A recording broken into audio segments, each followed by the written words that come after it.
Alrighty. Hey, everybody. How are we tonight? Ooh, trying to fix this up for you.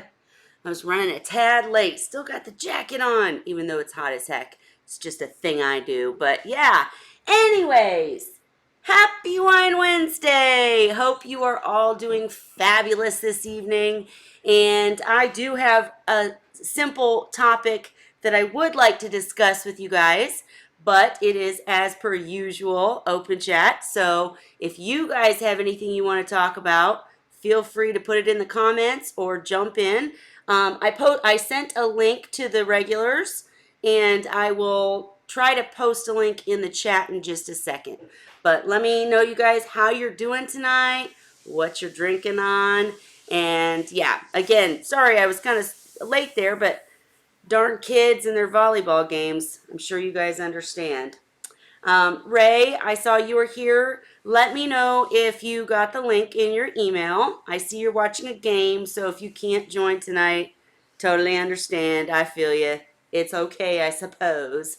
I know Dan said he'd be jumping in a little bit, so hopefully we'll see. Oh, it's hockey night, Ray. I hear you. It's cool. No worries. Cheryl, I sent you a link too, and Lucy. Anyhow, doesn't matter. All good. Enjoy the hockey game. Comment when you can. And Dan will be joining shortly. So, like I said, guys, let me know what's up with you in the comments and if there's anything you want to talk about. Otherwise, here I go.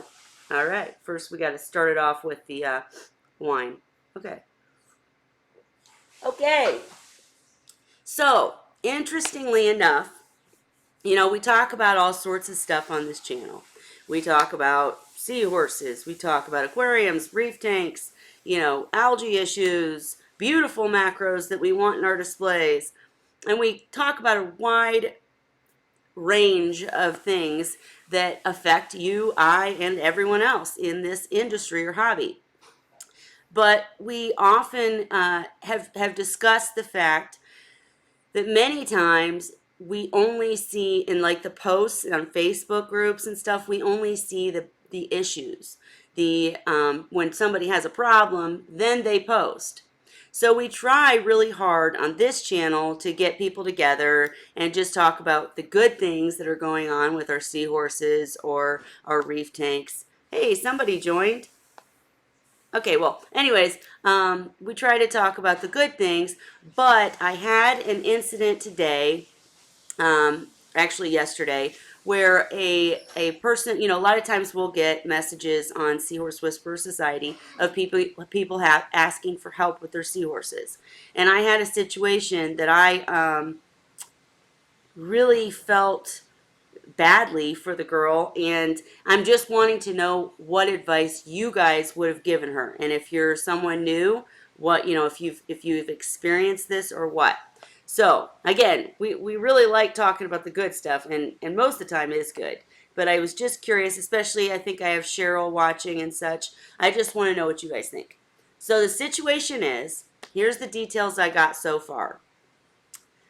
The seahorses are not this person's. She's actually house sitting. Okay, so she couldn't give me very many details. But when she came to feed the seahorses and care for them, while the owners are out of town, the seahorse was laying at the bottom of the tank and not swimming. And my first questions were, well, how long have you had the seahorse? What are the conditions of the aquarium? What all's in the aquarium? Things like that. But unfortunately, this woman didn't really know that much because they weren't her seahorses. So the details I got were the seahorses are approximately, or the seahorse, I'm sorry, there's only one seahorse, which might have play into this. Only one seahorse with a mandarin in a tank. I didn't get the size. But the seahorse has been with them for about 3 months. Nothing, no problems up until now. But now the seahorse is just laying there, won't eat, won't react, won't move. So I want to hear what you guys think first. I'm going to tell you what I think and what I said. And I know Dan, I actually called Dan earlier because I wanted to get his take on it, so I believe he'll jump in at some point and let us know what he thinks. But I'm just curious, and I'm going to pull up my comments here, guys. We're going to have a real casual Wine Wednesday. I'm still in my coat, right? But real casual Wine Wednesday where I can actually see the comments right away because I know Lucy's been having internet issues and Ray's off on hockey. So, yeah, so I'm just curious what you think about that situation, if you've ever experienced it yourself, what you would immediately jump to, and any kind of issues like that that you've experienced that we can maybe discuss. Um, Ray's comment was just long enough for water quality to degrade at 3 months. That's true. Especially, that was a thought of mine. Like if the tank wasn't completely cycled, or even if it was cycled and put together properly, you're right. 3 months is right around the time that you're going to start seeing issues that if maybe things weren't right to begin with. And the internal organ problem, actually, that's I was personally thinking that my first thought was based on my own experience. In my experience, the only time I've seen a seahorse lay at the bottom of a tank like that and not move and not eat and breathe heavily, it was ammonia poisoning. But in my situation, I had just gotten the seahorses, and it was one of those cases where the seahorse's bag was opened at the place that it was delivered to, and then by the time I got there to pick it up and drove it all the way home, they had ammonia poisoning. So I had to deal with that. But in this case, it's been 3 months. So I was like, that's certainly, unless, as Ray said, there's some major problems with the tank and it's some sort of ammonia or nitrite spike. But the thing is, the mandarin's fine. So on to thought two. I started thinking that maybe it was like internal parasites, like you were thinking, but it just seems, I guess the timing would be perfect for that, 3 months after, 3 months after, but it just seems like she might have seen some sort of indicators before. I did ask if the seahorse had acted funny at all, rapid breathing or, um, scratching or anything like that before coming and seeing it just lay there. And she had not seen anything like that. So I know that sometimes those, types of things can sneak up on you, but I was just too, yeah, I'm sorry. Bacteria causes internal organ failure many times. I agree, Ray, and I was getting there. So I was thinking internal parasites possibly, but I wasn't comfortable asking this girl who was just house sitting these seahorses to go and medicate, on the chance that that's what it was. So called up Dan, and he reminded me that it could be negative buoyancy issues or renal failure. And in this case, in either of those cases, it would not be a good prognosis. And I honestly have not talked to the person again since then. I was hoping she would come tonight. If you do come tonight, please ask questions or share information. We really want to help you. And that's why I bring these situations to Wine Wednesday, because sometimes there's someone that's going to know a lot more than me or have a different experience than me. And I just think that we are much better as a group, sharing our experiences in helping people and finding answers. So anyhow, let me pull this up on Facebook so I can see what Facebook folks are saying, because I know Cheryl will have something to say, hopefully.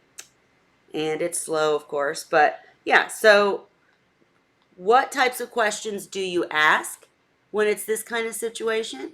And what do you, I mean, obviously we should try not to automatically assume, but what do you automatically assume? And has anyone else had this happen? And Ray, I think I already said, Ray said bacteria causes internal organ failure many times, absolutely. But Ray, what would you say typically is the root issue? Like, why does that happen? Um, why does that happen? And is there anything a person could do to prevent it? Or, you know, and what questions do you ask to figure that out? Because I thought it was negative buoyancy. And that's when I called Dan. He was like, it's not always that, Kelly. So that's where I'm at now. And I really want to help people with seahorse issues. So, if you've got seahorse issues, bring them up. Or if you have 2 cents to give me right now, I'll take it. And by the way, I apologize. Hi, Salty.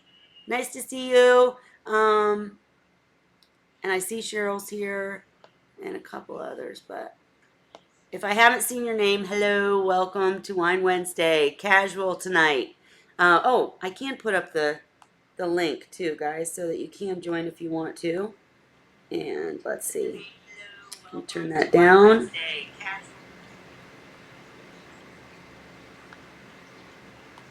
And Cheryl's apparently still waiting on Facebook. If you see this or hear this, Cheryl, I finally got on and I was trying to email everybody links, but feel free to jump in, or if not, give your comments, give your thoughts. And I see Ray has said, keeper not really doing sufficient husbandry and water changes, so that over time bacteria gets out of hand. Same old. Right, but within 3 months, I really am kind of to the point where some of these things I think are just a problem with the seahorse. Do you know what I mean? Like, I did not find out if this was a captive bred seahorse. That could be it. But most seahorses these days are captive bred. So, but I'm just saying, depending on where it came from and et cetera, it could have been a problem that was already a problem sneaking up after 3 months. So, but Ray says yes. Okay, who jumped in? Let me see if I can see. No one. No one. Hi, Dan. Hello. How are you tonight? I'm pretty good. Working on my experiment, my chemistry experiment over here. Oh, what's that? Um, Trying to figure out how many mLs of Irish whiskey equals how many mLs of urine. Please let me know what you figure out. We're that's a crucial topic that we must know the answer to. There's a conversion process. I'm trying to understand it. Right. Well, I'm sorry. I'm not can't help you with that, but definitely let me know how it comes out. Hey, Lisa, just saw you join. Hello. Okay, Dan. So I want to hear what you're up to and all that good stuff, but really quickly, I was just kind of conversating with Ray and asking about. Yeah, Salty said that sounds like a fun experiment. Yeah, we should do a group experiment, guys. Every time you say a word, you take. All Anyways. depends, Salty. It all depends, because if you carry it too far, it's not so fun the next day. Mhm. Right. All right. Well, Anyway, before we get so to the fun, the yes. question the question. Oh, I'm sorry. I thought you were getting ready to answer it. Okay. The question is the same one that I kind of briefed you on earlier via text. That this girl, Okay. the information I have is this girl is house sitting. So she's not the owner. She can't give me exact specs of anything, but the seahorse has been in the tank for approximately 3 months. The only tank mate is a mandarin, and they've been fine for 3 months. When she came to feed today, the seahorse was laying at the bottom and didn't react to her like he usually does. As far as I got it was only one seahorse, which may have a part in it. And, that's about the size of the information I have. But I was just curious what your initial reactions are. Well, the question that was posed to me earlier Yes, was about negative buoyancy. correct. Um, and if you recall, I said that most often when I drill down, it's usually not negative buoyancy. Um, I didn't have the scoop that it was laying on its side. Do we know what the temperature of the tank was? I did ask. Um, I haven't heard back from her. I told her I hoped she would Okay. come to Wine Wednesday, but Okay. I just Okay. thought we could That's go. fine. I thought we could go Right. through some of the possibilities. Well, my first question would be the temperature of the tank. I'd want to know how big the tank is. I'd like to have an idea what the flow rate is, whether there's a protein skimmer, whether she has a sand bed or a crushed coral gravel for a substrate, um, where she got the seahorse from, what she's been feeding it, how she's been preparing the food.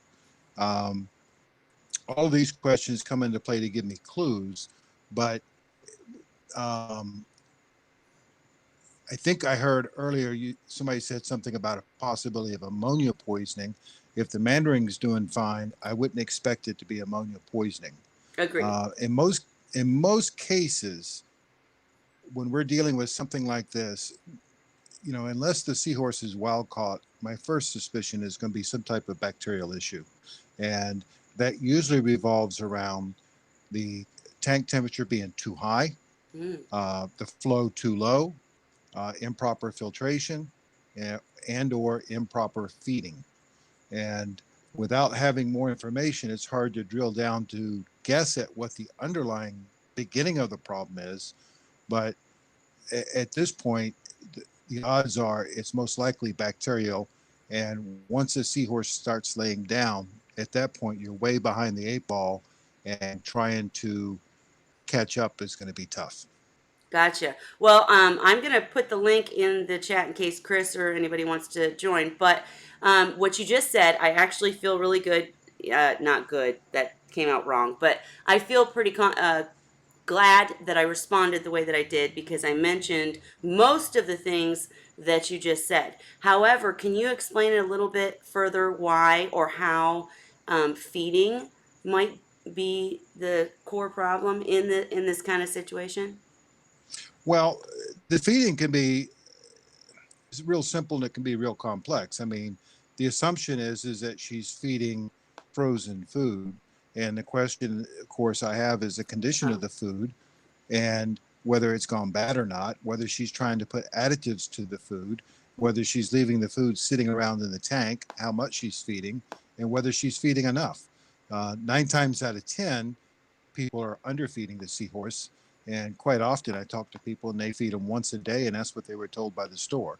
right. And, they count how many pieces they eat instead of, you know, the actual real volume of what they're feeding the seahorse. Gotcha. That does make sense. Oh, I shouldn't have done that together. Hang on, let me try this one more time. So I mean, but the bottom line is, I always feel badly when someone asks me for help like that. I always feel really badly bombarding them with questions, but that really is the only way, isn't it? I mean, you can't answer Well, without knowing more. th- think of this: when you go to a medical doctor, the first thing they're going to ask you is, what is your chief complaint? What brings you to the office or to the hospital or wherever at this time? From there, they're going to take a history. Once they have the history, that kind of clues them in on where to examine. They then do an examination. And in most cases, in today's medicine, they're going to do some type of follow up with some type of testing, whether it be some type of imaging, x rays, MRIs, CAT scans, whatever, lab work. Um, we don't have really, we don't have the lab testing or the other types of tests. We don't have the physical exam, and the history is very poor at best. So it's real tough. I mean, it's like calling up a doctor and saying, "I got a belly ache. What do I do?" Right? And without knowing whether you're male or female, he doesn't know, what all is Right. there to deal with. Right. So the history is critical in trying to isolate, and a good practitioner in the medical field, be it a doctor, nurse, a vet, whatever, is going to rely very heavily on the history to help isolate down to what they think the underlying issue is. Mm. That makes And perfect sense. Go ahead. so without a good history, and you're not going to get a physical exam, and you're not going to get any testing done, you really, that's the only thing you have to go on, and Mm. without that you're really dead in the water. You may as well be throwing darts blindfolded. Right. That's how I felt. I really felt badly because I wanted to help more, so I gave as many suggestions and thoughts that I could, but I had hoped she'd come tonight. Maybe she still will. Anyhow, uh, yeah, I always feel badly asking all those questions, but it really is important, and I think that that's probably my only lasting complaint about like online social media help groups, because obviously most of them are very good, especially yours, especially Seahorse Sources group. But the fact that anyone jumps in and it starts answering these questions before any details are, learned is kind of scary sometimes or negative sometimes. But, anyways, well, have you ever experienced this yourself? Have you ever seen a Well, seahorse lie down? Sure. Really? Anybody that's had seahorses over a long period of time will see it. Hmm. Um, and generally speaking, it's a seahorse that's sick. Yeah. Um, generally speaking, there are some seahorses that just do that. I've had several males over the course of the years that do that that are perfectly fine. That most commonly though they're hitched laying down. They're not just laying down on the bottom. Right, right. Um, uh, I did want to say to Salty Reef, the mandarin is still alive, and that's, Dan was absolutely right. I forgot to mention it, but that's another reason I knew it probably was an ammonia poisoning is because the mandarin was doing well still. Yeah, well, like I said, I hoped to help her, but and I hope that sometimes when people watch, I know a lot of people watch Wine Wednesday after it's live, like later on. I hope that sometimes you learn something, or even if not, if it just makes you have more questions, that you come next week and ask them, or ask in the comments or something, because that's the whole point, is so we can all learn from each other. But anyways, yeah. Now, what's interesting, Dan, is that after I had talked to her and such and gave my thoughts and messaged you, I did look online and I saw, um, I'm not even going to say names, but someone else instantly jumped to the thought that it was internal parasites and advised using Metro in a hospital tank. Do you think that that's not probably a good idea, or, I mean, just too soon to tell, or thoughts? Well, it goes back to my idea that they may as well have a blindfold on throwing darts. Gotcha. Um, you know, I if it's a parasite problem, what kind of parasite? Metro is going to be useful for some things, but not others. Right. So, you know, it, I, that wouldn't be the course of action I would normally recommend in this particular situation. Is going into it with what little bit of information that I have, I would probably suggest antibiotics. I mean, the first course of action, of course, would be to remove the seahorse into a hospital tank, and then I would normally recommend a course of antibiotics, and that would depend. My recommendation would be based upon what's available and how soon they can get it.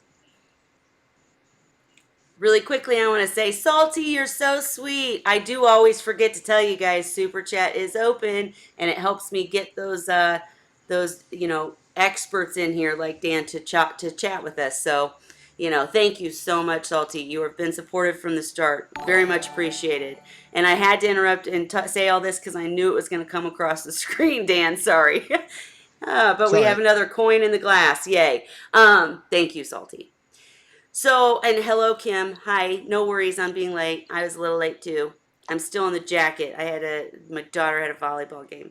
Anyhow, okay. So I couldn't agree more that asking the questions is crucial and not jumping. I mean, jumping to conclusions can really lead somebody into an area that's not correct. So, um, I absolutely agree.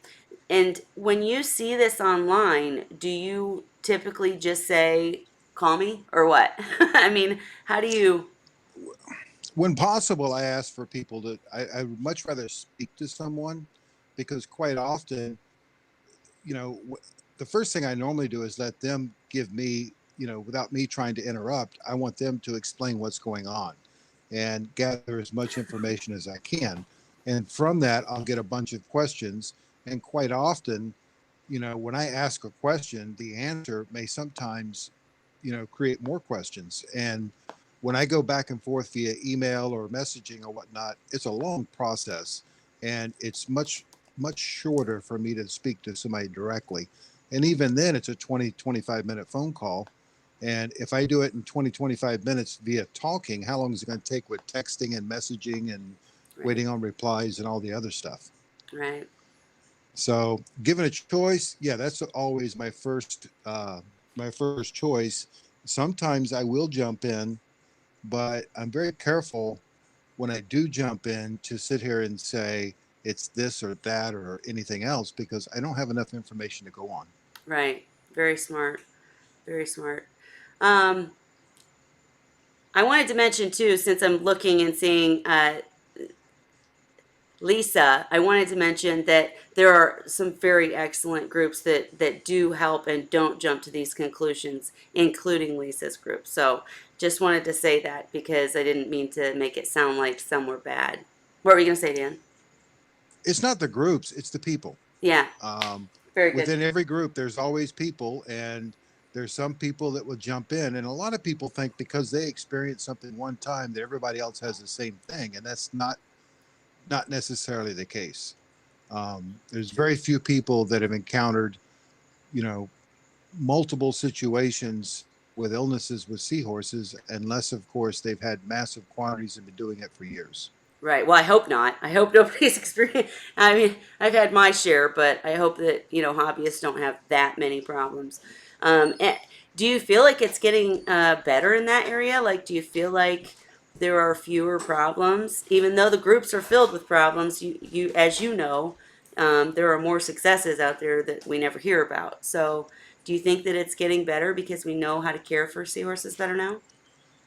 Well, I think that it's gotten better in many respects because the overall recommendations on what to do and how to do it, in terms of setting up a tank and caring for the seahorses, the basic information has gotten much better.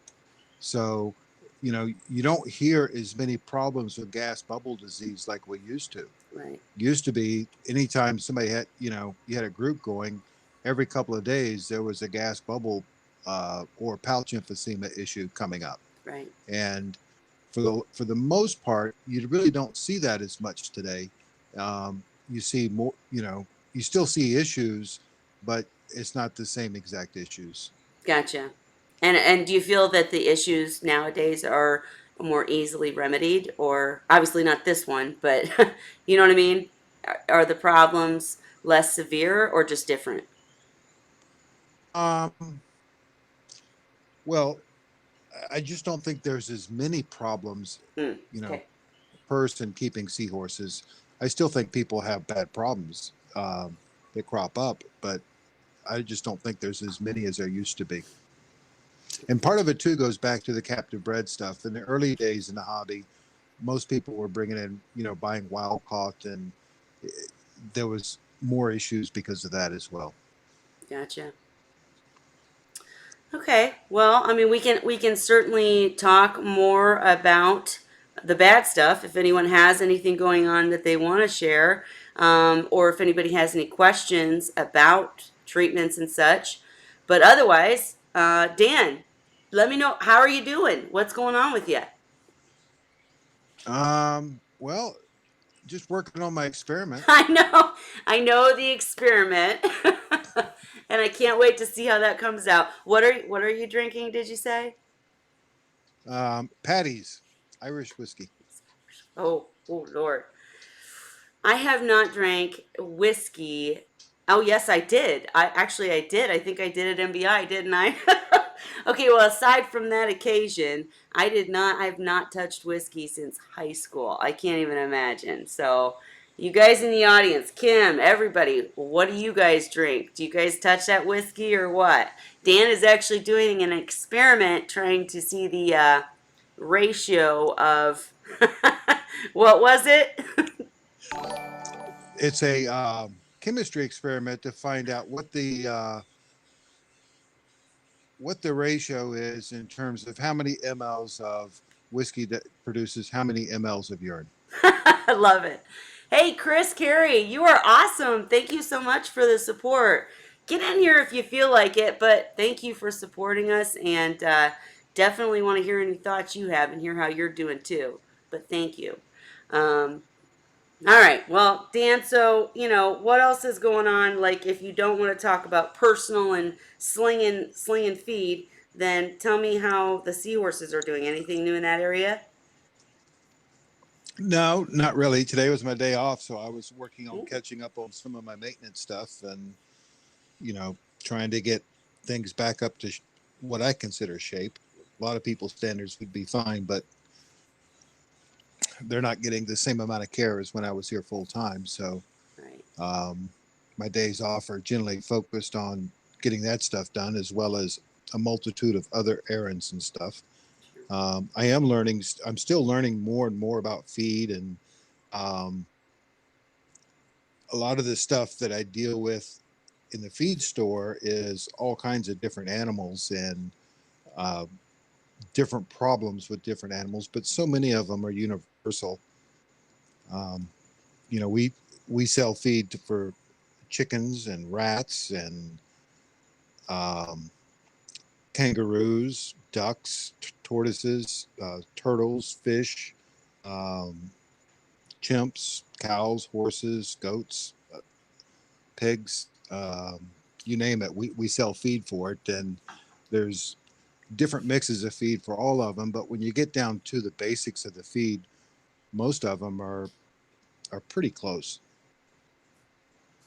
So, do you mean like the formulas or what's in them or what they? Well, the typical feed, and I find it interesting because um, some of my studies early on when I was working on Dan's feed and looking at the ammonia cycle, the percentage of protein and stuff, most of the feeds are somewhere around 16% protein, and then they all have a certain percentage of fats and other things in them.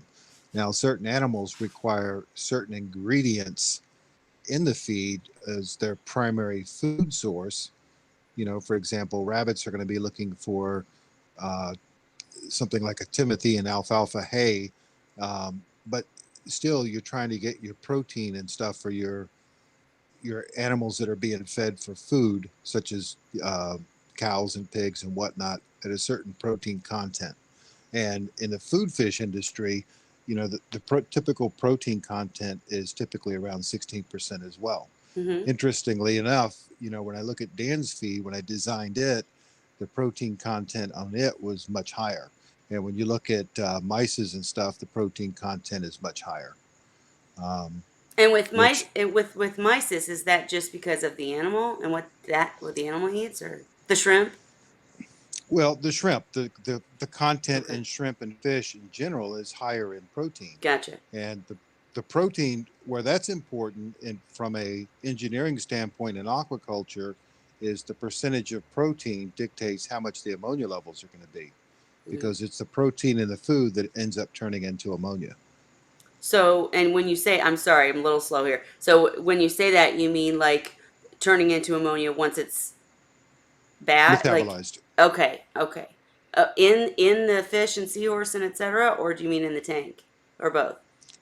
Well, with seahorses or fish in general, you know, in the world of aquaculture, the general rule is 16% of protein is how they do their Okay. calculations for pounds of feed versus how much ammonia it's going to produce.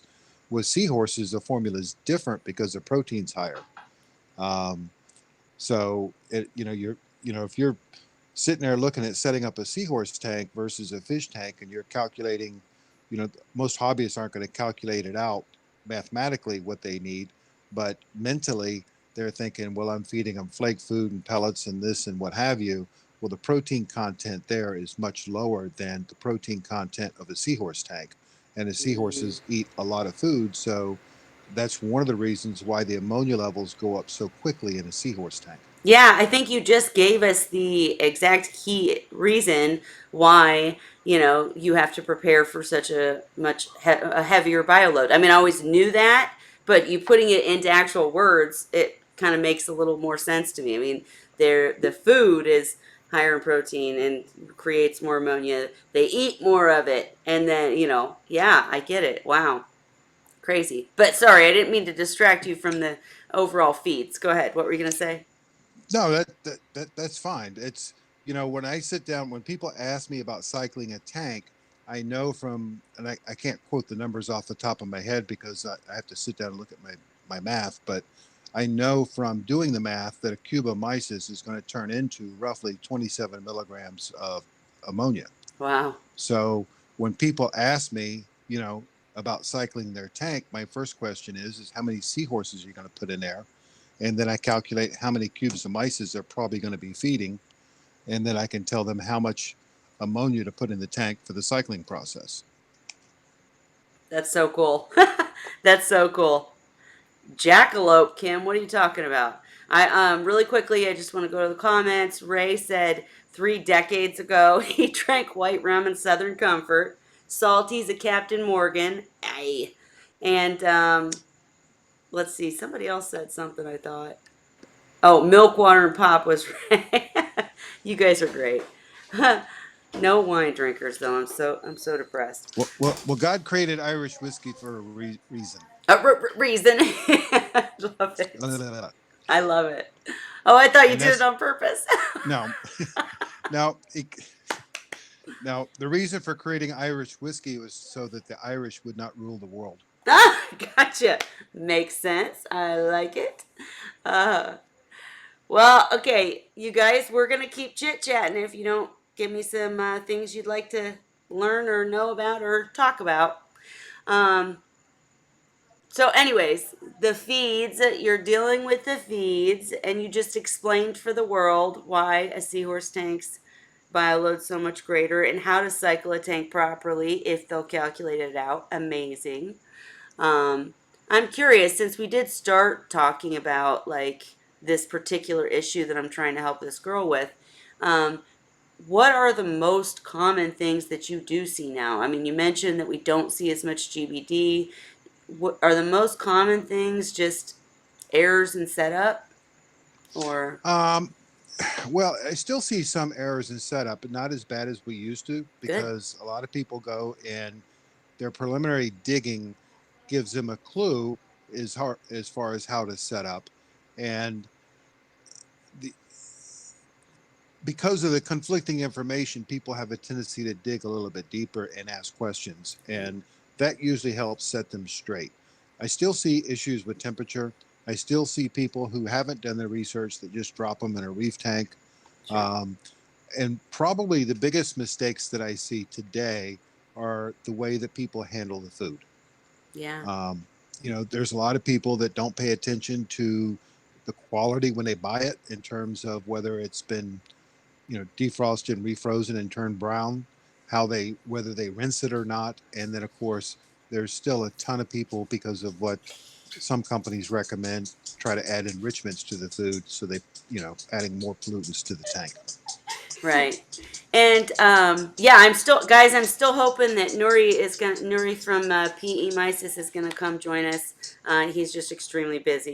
So we're trying to still work out those dates, but hopefully he'll come in here and give us a little bit more information about his packaging and such. Because I know that one of the major issues I have with foods is just getting them. As you just described, people are uh, not very careful about this, that, and the other. But the bottom line is, in my case, I have to drive an hour just to get any kind of decent mysis. The stuff in my local stores is always brown, always refrozen. It's terrible. And, I have to drive that far, and then if they're out, or oh my goodness, it's just a pain. And I have never, ever had luck with getting frozen mice that's shipped in. Anybody in the comments, have you had good luck with getting shipped frozen mice or not? Because I have always had terrible luck.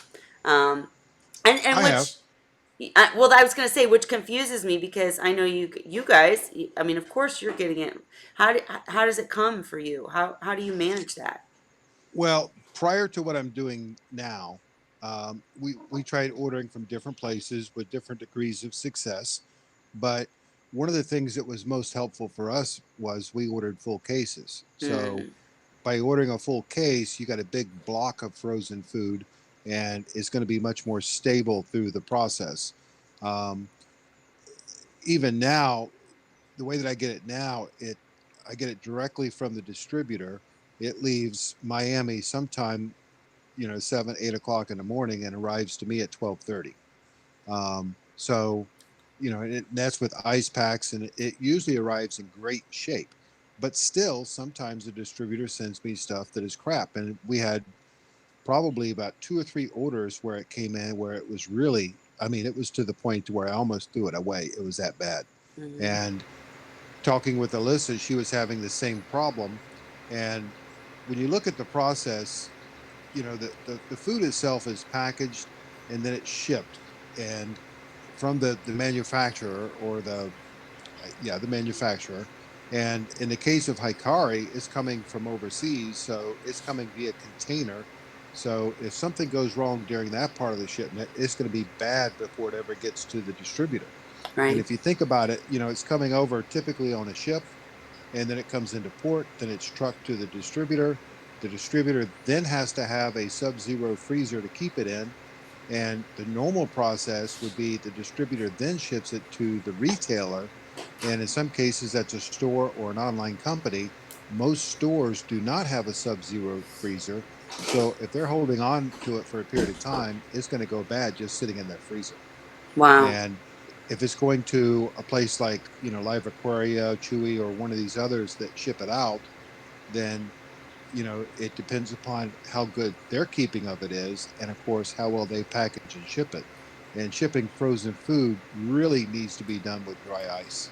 Right. And I experimented with doing it because when I first started, we were going to go whole hog into dry goods. And when I experimented with shipping frozen food by packaging it and holding it and testing with different temperatures and whatnot, I quickly came to the conclusion that we weren't, number one, weren't going to be very good at it, and number two, the profit margin was so low and so Mm-hmm. much expense had to go into it that it just was not worthwhile. One Gotcha. replacement would take me 15, 20 orders to recuperate because of the tight margin.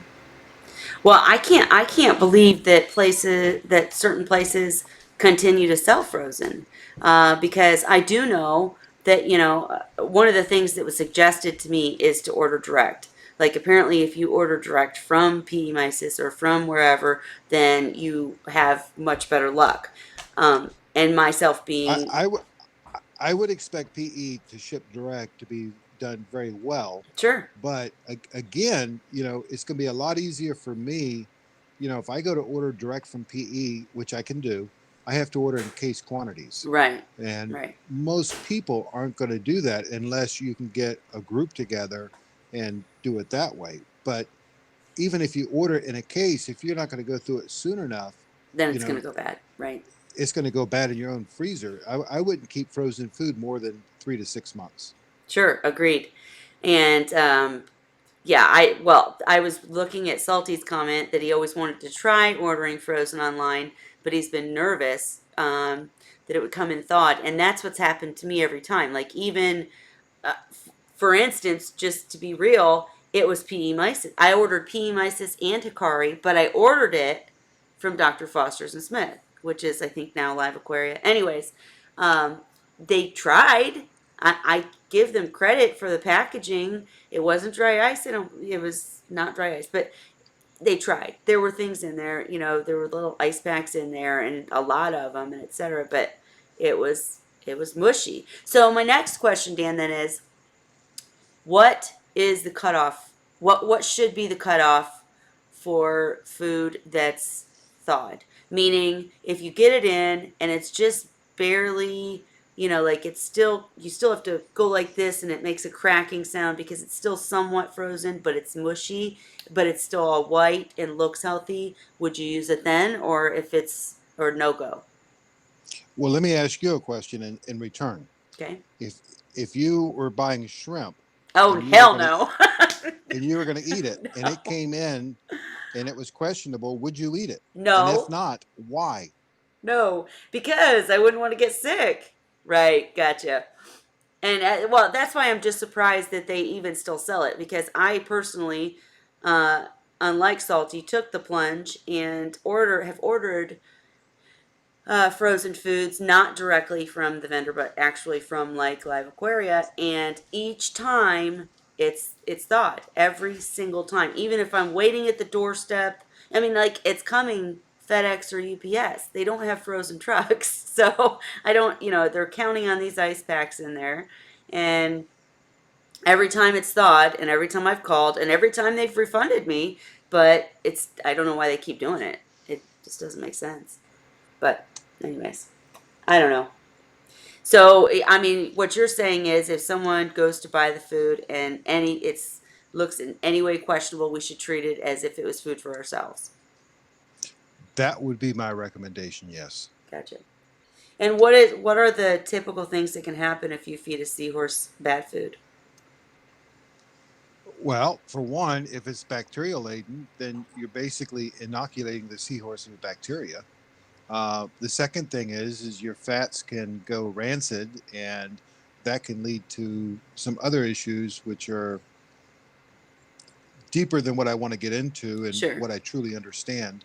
But for example, when you look at weak SNP, one of the vets was trying to say that that could be from eating bad food, and the rancid food could lead to issues with the musculature having problems. And Mm-hmm. she was pretty detailed in how she explained it. It was on Tammy's website, an article she had. Right. But she was speaking primarily from the public aquarium standpoint. In the hobby, most of the time when we see weak SNP, it's most commonly from parasites. But occasionally when we can't fix weak SNP, then I think that it's, a nutritional issue because of poor food. Gotcha. You saying that, I have a very not, this question is not related. What kind of is, but it's kind of going out there. But I'm just curious. Why do we have so many problems with parasites in the hobby, in seahorses, considering that they are typically captive bred and etc.? Is it just the situation we're putting them into? They're getting the parasites in the tank from something else, or what do you think? Well, seahorses are very prone to urinema and urinema-like species, Right. scutotoliosis, or however they pronounce it, which urinema is an organism that's a ciliate that thrives in an organic rich environment. And almost all aquaculture facilities have to deal with it because of Sure. high densities and high amounts of food and the organics in the water. And there's some other little creatures that can come into play that also thrive in a high organic environment. And typically, what we see with seahorses is that in addition to some of these organisms that can build up in the oral cavity, there's also the anatomy and the physics of seahorses, of how they eat and how they're built. It's very, they don't have a wide mouth where they swallow food whole. They snick stuff and they slurp it in, and it macerates, and it's a closed environment. They have, a closed operculum, and there's opportunities for stuff to get stuck inside that that area. Right. And urinema, unlike some of the other parasites, is one of those organisms that can start off as an ectoparasite and become an endoparasite, Lord help me. and and it can travel through the body. And a lot of times when you see seahorses with wounds on them that are of an unknown etiology, people think it's a bacterial infection, where in reality it's a secondary bacterial infection, because the urinema will eventually exit the seahorse, and when it does so, it creates a wound, and it looks just like any other wound. um, but the underlying cause of it is urinema, not bacterial. That is like the Bacterial is most secondary. that is the most disgusting thing I've ever heard. Gross. Well, it happens. When you see a wound on a seahorse and you don't know where it came from, my first suspicion at that point is that the seahorse is loaded with urinema. And since we've gone down this path, I know that it depends on the situation. We're not advising anyone do anything. But what's the typical treatment if you catch a urinema infection, or a urinema soon enough, or is it one of those things where you're screwed? It really depends upon the severity. The problem is that when you're dealing with this type of a situation, you can't see inside. So you don't know what kind of damage is done. You don't know how high the population is, but generally speaking, um, you can assume that it's pretty high. Metrodiazole is one of the treatments that they use for urinema. You can also, oh crap, my old people itis is getting to me with my memory here. Oh no. The oh, I can't think of the name of it now, but it's the anti-malaria drug that's also effective in treating urinema. Okay. So you can try running courses at that, and sometimes you can be successful in cleaning it up, and the seahorses can go on and do fine. But in most cases, when you start recognizing that issue, you're usually going to have an epizootic episode where you're going to have massive losses in the tank. Mm. Now, just because of something you said earlier, I'm just curious here. Is this one of those things you mentioned that, most most public aquariums, fisheries, etc., deal with this at some level? Is this one of those things where it's omnipresent, but we control it? Is this? Well, most of the parasites that we deal with seahorses in a captive bred environment are pretty much always present. And in the correct in the if the seahorse's immune system is up to par, they're not stressed, and we're doing the proper things for the tank, the populations of the tank, first of all, don't, get out of hand. Mhm. And even when they get out of hand, if the seahorses are fully up to speed, they're less prone to succumb to it. Gotcha. Well, you we took a long route, but you just fully and completely and very well answered my question about how in the world we get parasites in captive bred seahorses in the hobby. So thank you. Very good. And Now, most of the ones that come in with wild caught seahorses are, you know, it can be an entirely different scenario because you can be dealing a lot more with nematodes. You sure, can be dealing with microsporidians and other types of organisms that you just do not see in the captive bred environment. gotcha. Well, I get it. What it sounds like is the theme song here, folks, is if you're getting ready to start with seahorses, or if you are doing seahorses, keeping that tank clean and using the proper good, not messed up foods is like the way to prevent all of these things. I mean, really, it sounds that way.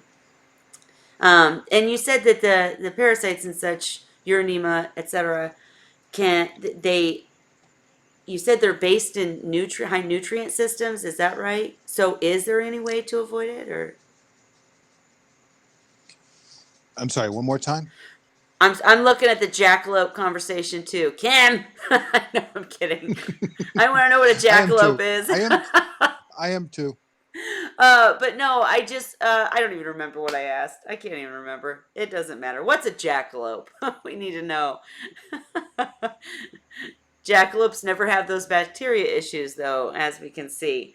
Well, I guess my question was, do you think that the key to avoiding all of these things is just keeping or setting up properly and keeping the tank clean and using the right foods, like you said earlier? Is that just the bottom Yes. line? Do it. Okay. Yes. Okay.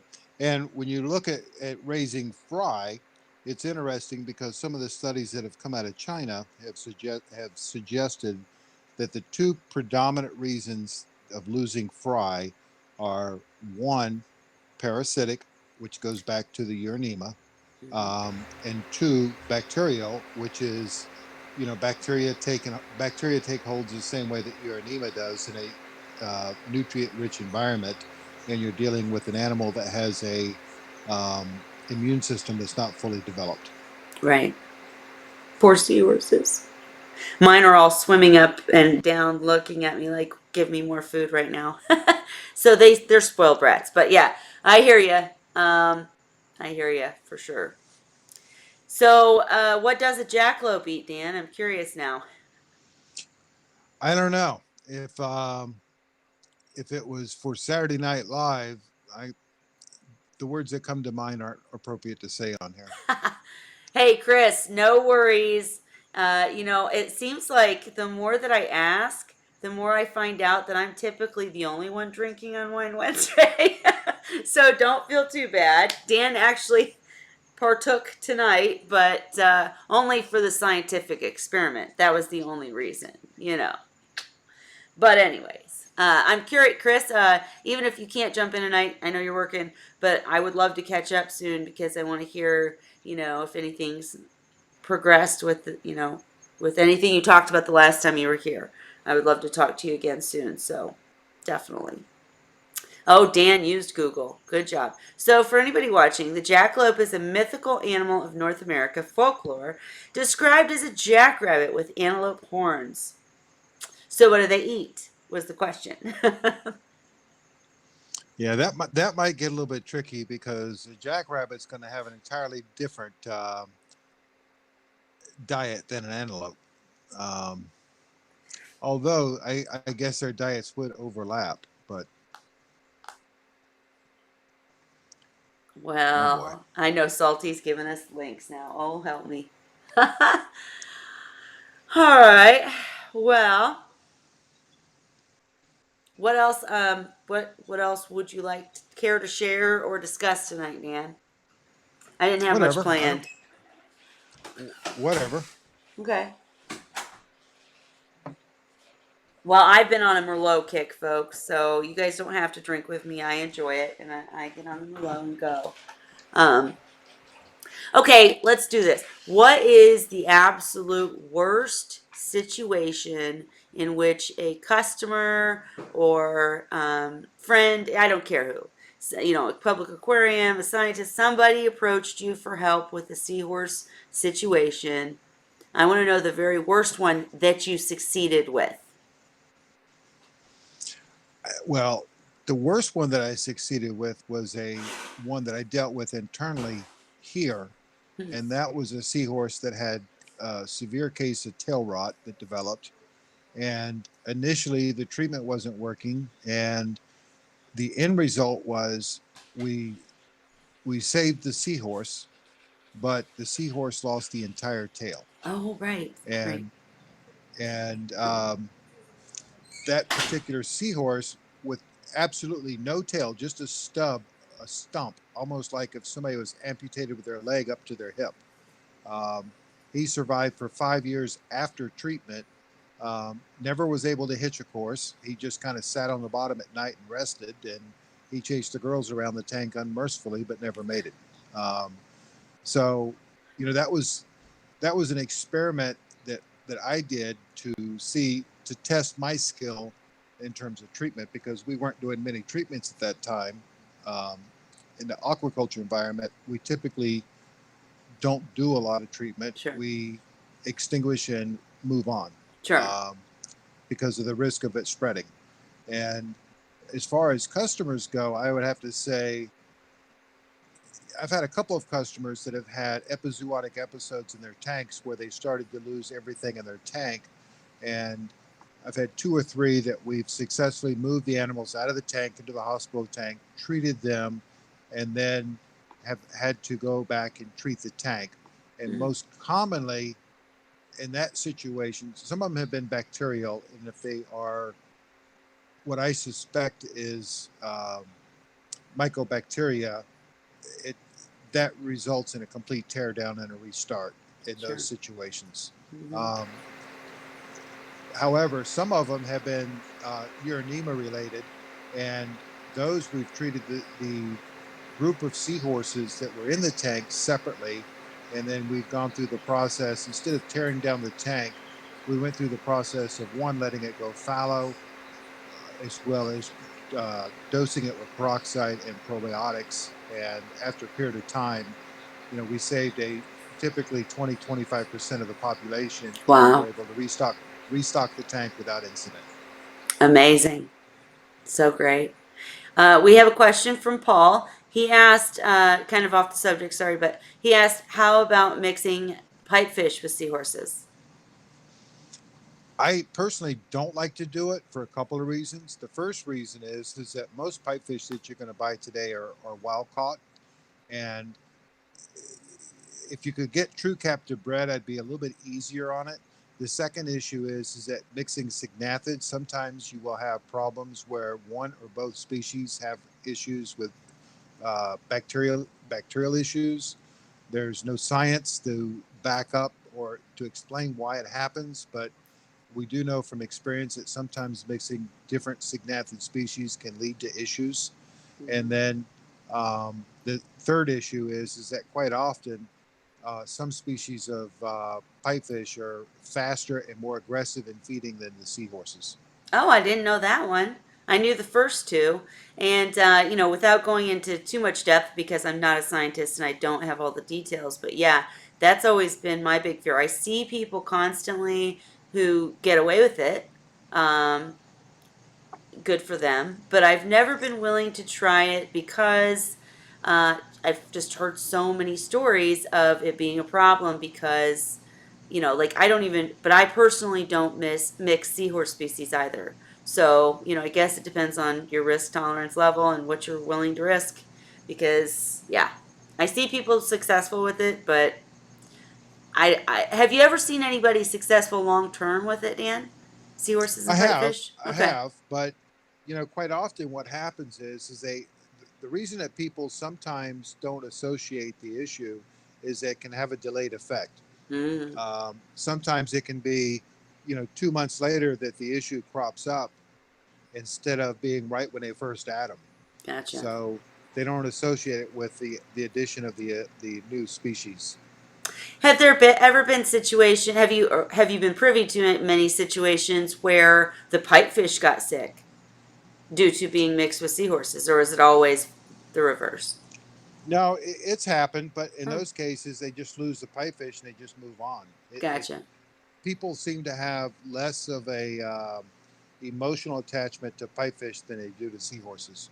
Well, seahorses googly eye you and they follow you and they're sweet, of course. But yeah, no, and plus the price tag, of course. This pipefish are much cheaper typically. But yeah, I've always wanted to do pipefish, but I just am not willing to mix. And you know, as you just said, they're not as important to me, so I'm not willing to do a whole tank for them. Now, a lot of people mix pipefish with reef, right? In a reef, Sure. right? And My intention a long time ago was to do pipefish, but we never got in position to do it. And pipefish would have made perfect sense because it would have expanded the market because they can go in many more different tanks than seahorses. gotcha, gotcha. Well, yeah, like I said, I do see a lot of people successful with it, but So I haven't how tried. cold is it there? If you Yeah. had to wear a jacket, how cold is it? No, I am cold blooded. That's the difference. It's not cold here. I believe it was actually the hottest day ever in Indiana. But I keep my air conditioning ridiculous for the seahorses. That's what it is. But also because I just like it that way. And yeah, so I wear the jacket even though it's hot. Gotcha. I'm kind of a weirdo like that. What's the temperature there? Mid 80s. Yeah. Well, I'd probably be wearing a jacket, believe it or not. I'm one of those weird people. But Chris said he might come in soon. Hurry up, Chris. I wasn't going to go much longer just because Dan's yawning already and we haven't had many questions. Ask them questions, folks, if you want us to keep rambling and chatting. And feel free to jump in if you want.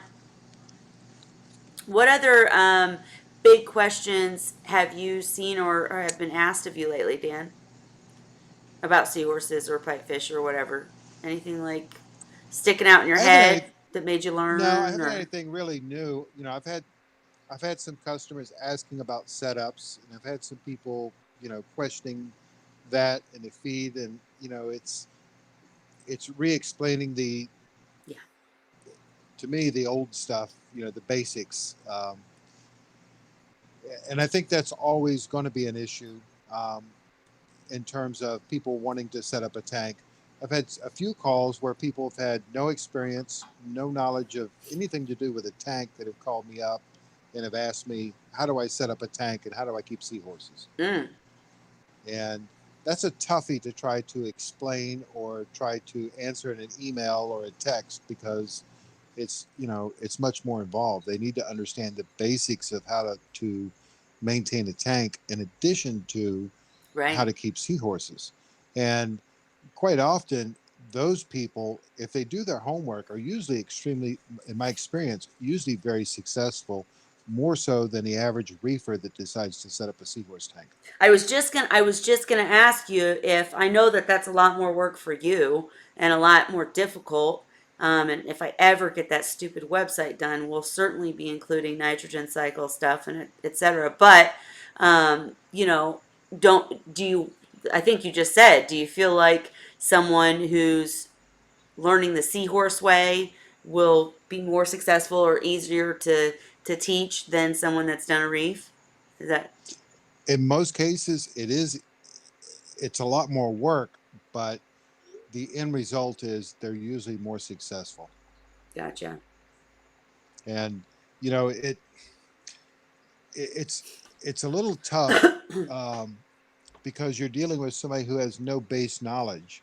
And it's nice when you're dealing with somebody who understands what a cycle is and understands, you know, they have some idea of what they want for a tank. When you're dealing with somebody who calls you up that has, starting at ground zero, they're asking you what size tank to get, whether they should get this kind or that kind, whether they Right. should do this or that, sump or no sump. And, it, you know, one of the things that I do that I don't do it to scare people off, but I do it to find out if they're willing to go the distance, and that is to tell them right off the get go that they can probably expect to spend somewhere between $500 to $1,000 on setting up a complete Seahorse system. Right. I'm so You know, sorry. even if they Go go, ahead. Go ahead. even if even if they go with something that's cheap and setting it up, there's still going to be a lot of expense in terms of having a protein skimmer, buying the rock, buying the sand, and the lights. And when you get through with all that stuff, it just adds up. Sure. Listen, very, very interestingly, I'm going to have to grab a pizza out of the oven for my daughter because she can't handle it on her own. Go ahead. So it'll I'm going to take, answer the question here. I That was just going to say, could you please answer Paul's question? Are clams Yep. really risky for a seahorse tank? And are they risky to the seahorses? I'll be right back. Right back. Paul, the problem is with the clams themselves are not aggressive. They don't attack seahorses, but the problem lies in that seahorses invariably use their tails to instinctively wrap it around any object they come across. And what happens, we typically get 3-4 times a year where someone calls up and they have an issue where the seahorse has an injury to the tail that becomes infected. And what happens is the seahorses try to hitch to the clam closes, and they close so tight they basically, you know, almost cut off the circulation to the tail, or fracture the bones in the tail. And it's very risky to keep clams in with seahorses. Some people have done it, never had a problem. Others have had issues where they've lost the seahorses from doing it. Um, you know, Interestingly enough, I think it's really cool if you had a bunch of clams in a separate area that the seahorses couldn't get to, would be very good for the tank because the way they filter the water. There was a study done in the Pacific where one of the clam farmers set up a seahorse breeding system, and they were using the clams that they were raising as their primary filtration to remove the organics out of the water.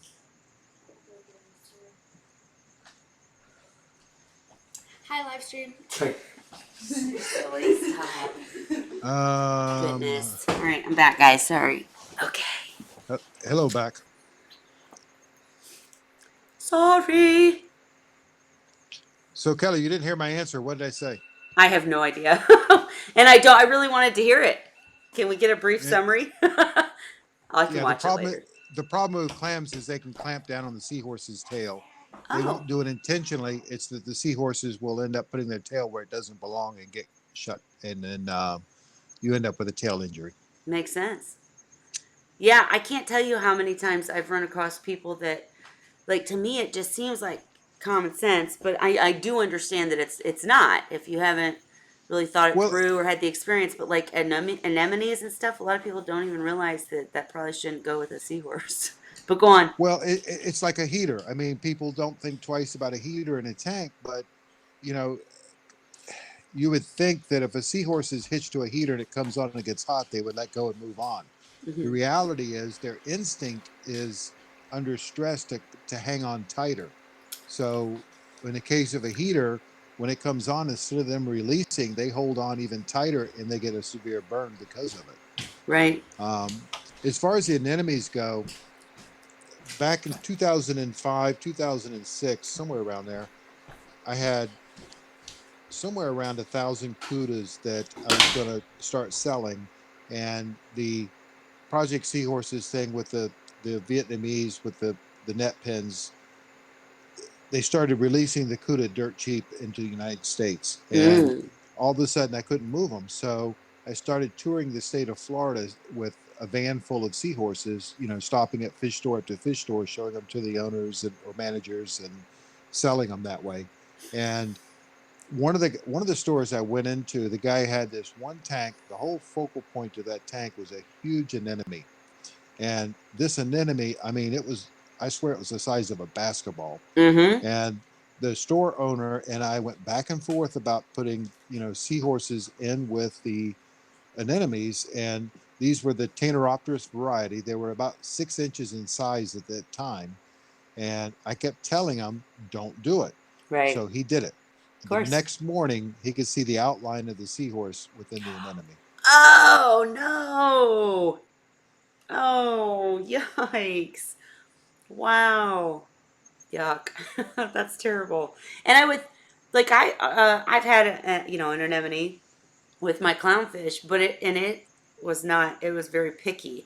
And I tried feeding it like pieces of store bought fresh seafood because somebody told me I was supposed to do that. And I tried doing it once, and that thing ate it and spit it back out.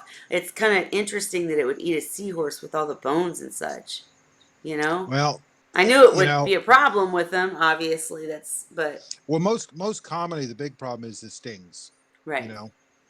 But in this case, He the ate him. Wow. yep. That's so sad.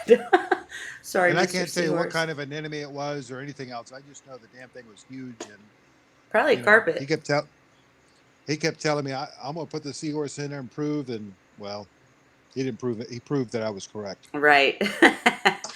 Oh, what a shame. I mean, not a shame, but for the seahorse, anyways.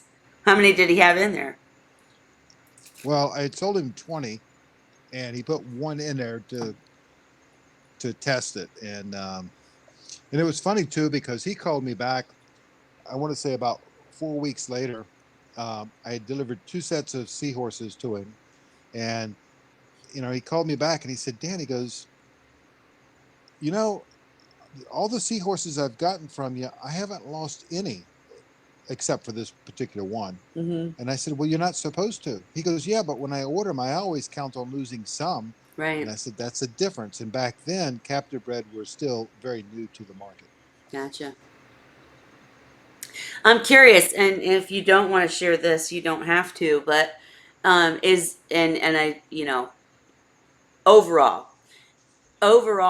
what is the ratio of replacements you have to give? Or I'm asking in a bad way, but I'm saying like it's a lot less now, isn't it? I mean, they just stay alive, don't they? Well, the question is on replacements. Through the course of a year, my replacement ratio is a fraction, There you go. and I mean a fraction of 1% for the whole year. Um, the biggest time that I had issues with replacements was when we would ship close to Christmas, and Hmm. each year that's getting worse and worse and worse. It's and almost all my replacements are usually attributed to some type of shipping issue. But when I say shipping issue, you got to understand that we're talking maybe a half dozen replacements in a year where I've shipped out hundreds and hundreds of seahorses. Right. Um, so it's not very many. And I would say most of the replacements that I've done have not been because of something on our end. It's been because on the customer's end. Um, an example is somebody who set up their tank and didn't understand, they were using tap water or not cycled, Right. um, the wrong animals, putting it in the wrong type of tank, those type of things where just out of the good graces to keep the people from going online and bitching, we just replaced the animal instead. Um, Christmas time, when you get to the holidays, it's real tough. The other time that's real tough that people don't realize is that when you're buying an animal to have it shipped to you, most people go, "Well, I'm gonna wait till the weather's good." And if, let's say, somebody in Wisconsin waits until the spring around April, and in April we're shipping from 80 to 90 degrees to somewhere that's much cooler. It's harder for me to Mm, ship in the middle of the spring and the middle of the fall than it is in the summer or the winter. Um, I'd almost rather it be cold everywhere or hot everywhere, not cold in one place and hot in the other. Right. Hey, I wish it'd be hot here. Well, I guess I don't with my jacket, but Anyways, no, I hear you. And that was a really poorly asked question. Sorry, but Well, I just yeah, know but that it's showing realistically, good things. if you were to talk to Alyssa, I think you'll find if she was to open up and tell you exactly what's what, I think you'd find a very similar Sure. scenario. Um, there really isn't a lot of replacements. The animals do very well with shipping, even when there's delays.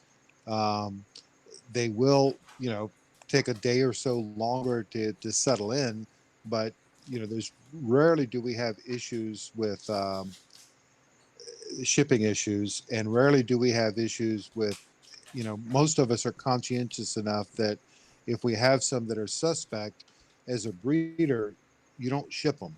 Right. Whereas sometimes in other places, if they think they're going to lose them, they want to sell them real fast before they take the loss. Terrible. Um, a breeder is more worried about their long-term reputation than they are about making the one individual sale. Right. Which is thank goodness. Thank goodness for that. Um, so when we talked about, Paul asked a few questions about things that apparently don't go very well with seahorses. When people ask you what they can put in their tank, what's the typical answer you give? I usually recommend that they go to seahorse.org and look at the tank mate guide Mm-hmm. and go with, it depends upon what size tank they have. If they're dealing with something up to about 50 gallons, I recommend zeros and ones only. The guide on seahorse.org goes 0 to 4, 0 being perfectly safe, one being, really pretty much safe. Two starts becoming questionable. And the larger the water volume and the bigger the tank, the more you can get away with going with something that's a little bit, closer in the two category. When you start getting into 3 and 4, a lot of people will say, "Well, I know somebody that has, seahorses with clownfish with no problem." Yeah, well, I also Yeah. know people that lost seahorses because of the clownfish. Yep. Um, Same thing with cleaner shrimp. There's people that swear up and down. I've had cleaner shrimp, with my seahorses, never had a problem. And I can also tell you people that lost seahorse after seahorse because of cleaner shrimp. So it, Now, wait, I really quick with the cleaner shrimp, it's typically that they irritate the seahorse to death, or what? they stress them Okay. Yeah, trying to stress clean is up. the. Right. An example is my bookkeeper who had a pair of reedi, and everything was going great with her tank for a long period of time. And one day she came in to do the books, and when she came in, she goes, "I lost my seahorses." Mm, And I asked her a few questions, and I gave her another pair. She took them home. 2 weeks later, she lost those. And I said, "Well, let me go take a look at your tank before I'm gonna give you another pair, but let me go take a look at your tank." And when I got to her place, I noticed the cleaner shrimp. I said, "When did you get that?" And she had gotten the cleaner shrimp about a week or two before she lost the first pair. yeah. We took the cleaner shrimp out, and she put the new seahorses in, and had no further problems. Wow. Isn't that That's amazing? that's just one example. Now this was a 29-gallon BioCube, Right. um, 28-gallon, whatever it was. But in a larger tank, it's less of an issue. But in the smaller tanks, these type of things play a bigger role. And Absolutely. clownfish, sometimes you can have clownfish that get along fine, and sometimes they wreak havoc. And part of that is that the size of the clowns when they first go in, assuming that they're captive bred, and then which goes in first. If you put the seahorses in first, you're probably going to have less issues with the clownfish. Gotcha. Hey, Chris. Welcome. Can you talk or no? You just joining? Hi. Okay, let's show Chris a moment. Ooh, Chris got a cool haircut. Love it, Chris. He looks so handsome. If you want to pipe in and how you doing? What's new with Yeah, you? going okay. Just come back from holidays. Yeah, I remember you were going to go on holiday. So did it go well and now you're back to the grind? Mm, Mm, yep. well, we're looking forward to when you take the holiday and come here and visit all of us. That will be amazing. Yep, I really would. We're gonna make it happen. Hey, I'm curious about your 2 cents. Chris works is associated with Seahorse World Australia, Seahorse Australia. Sorry. And bottom line, I'm curious if you see some different things out there, or what are the main issues that you see hobbyists have out there with seahorses? Oh, all sorts. The same sort of stuff that you have. Yeah. Like quite often I'll have people just ring me randomly at work and you know, get me to troubleshoot through with their seahorse problems and um, yeah, there's just all sorts of issues that crop up and I go through the gambit with them and try and you know, diagnose the issue, but it's all sorts of stuff that comes up. So yeah. I know it's really hard to put down to a few things, but uh, anyways, so what else is going on with you? I just wanted to catch up with you and see how you're doing. Anything new with the is am I pronouncing it correctly? Whitey Eye. Yep. Yep. Okay. Anything new with them? Are they still doing great or? Yeah. Yeah, we've got heaps of them coming through, and they're looking really, really good. I kind of get a little bit worried when I come back from holidays because I worried about, you know, how all the seahorses and that will be. But they're looking really good, and they're all eating fine, and they're awesome. Nice. And anything new on your end? Like, and I know you just got back, but are you gonna start some new projects now, or can you tell us? Or um, there's lots happening. I'm not sure how much I can say. sure, I Um, know. I've, I've, Gotcha. I've just got some like sort of government department kind of permit kind of stuff Oh, um, done that I've been looking forward to getting done for a while. So that will help us down the road. But I haven't got anything to say share about that. yeah. Well, I know you shared some stuff Um, with me privately, so I but am so excited for you. But I'll shut up. yeah, it's been a long road. It's been like probably nearly 12 months or maybe more that I've been trying to get this ball rolling and finally getting some headway. So it's awesome. Well, very, very cool. I'm so happy to hear that. And, when you're ready to share, we'll be ready to talk more about it. Uh Yeah, oh. I don't yeah. know what How's that. everything going with you guys? Pretty much the same. Not much around here. Dan, I didn't mean to interrupt you. Were you still finishing your answer or anything? No, I'm good. Okay. Hi, Chris. We're still just as mean and ornery nasty over here as ever. Awesome.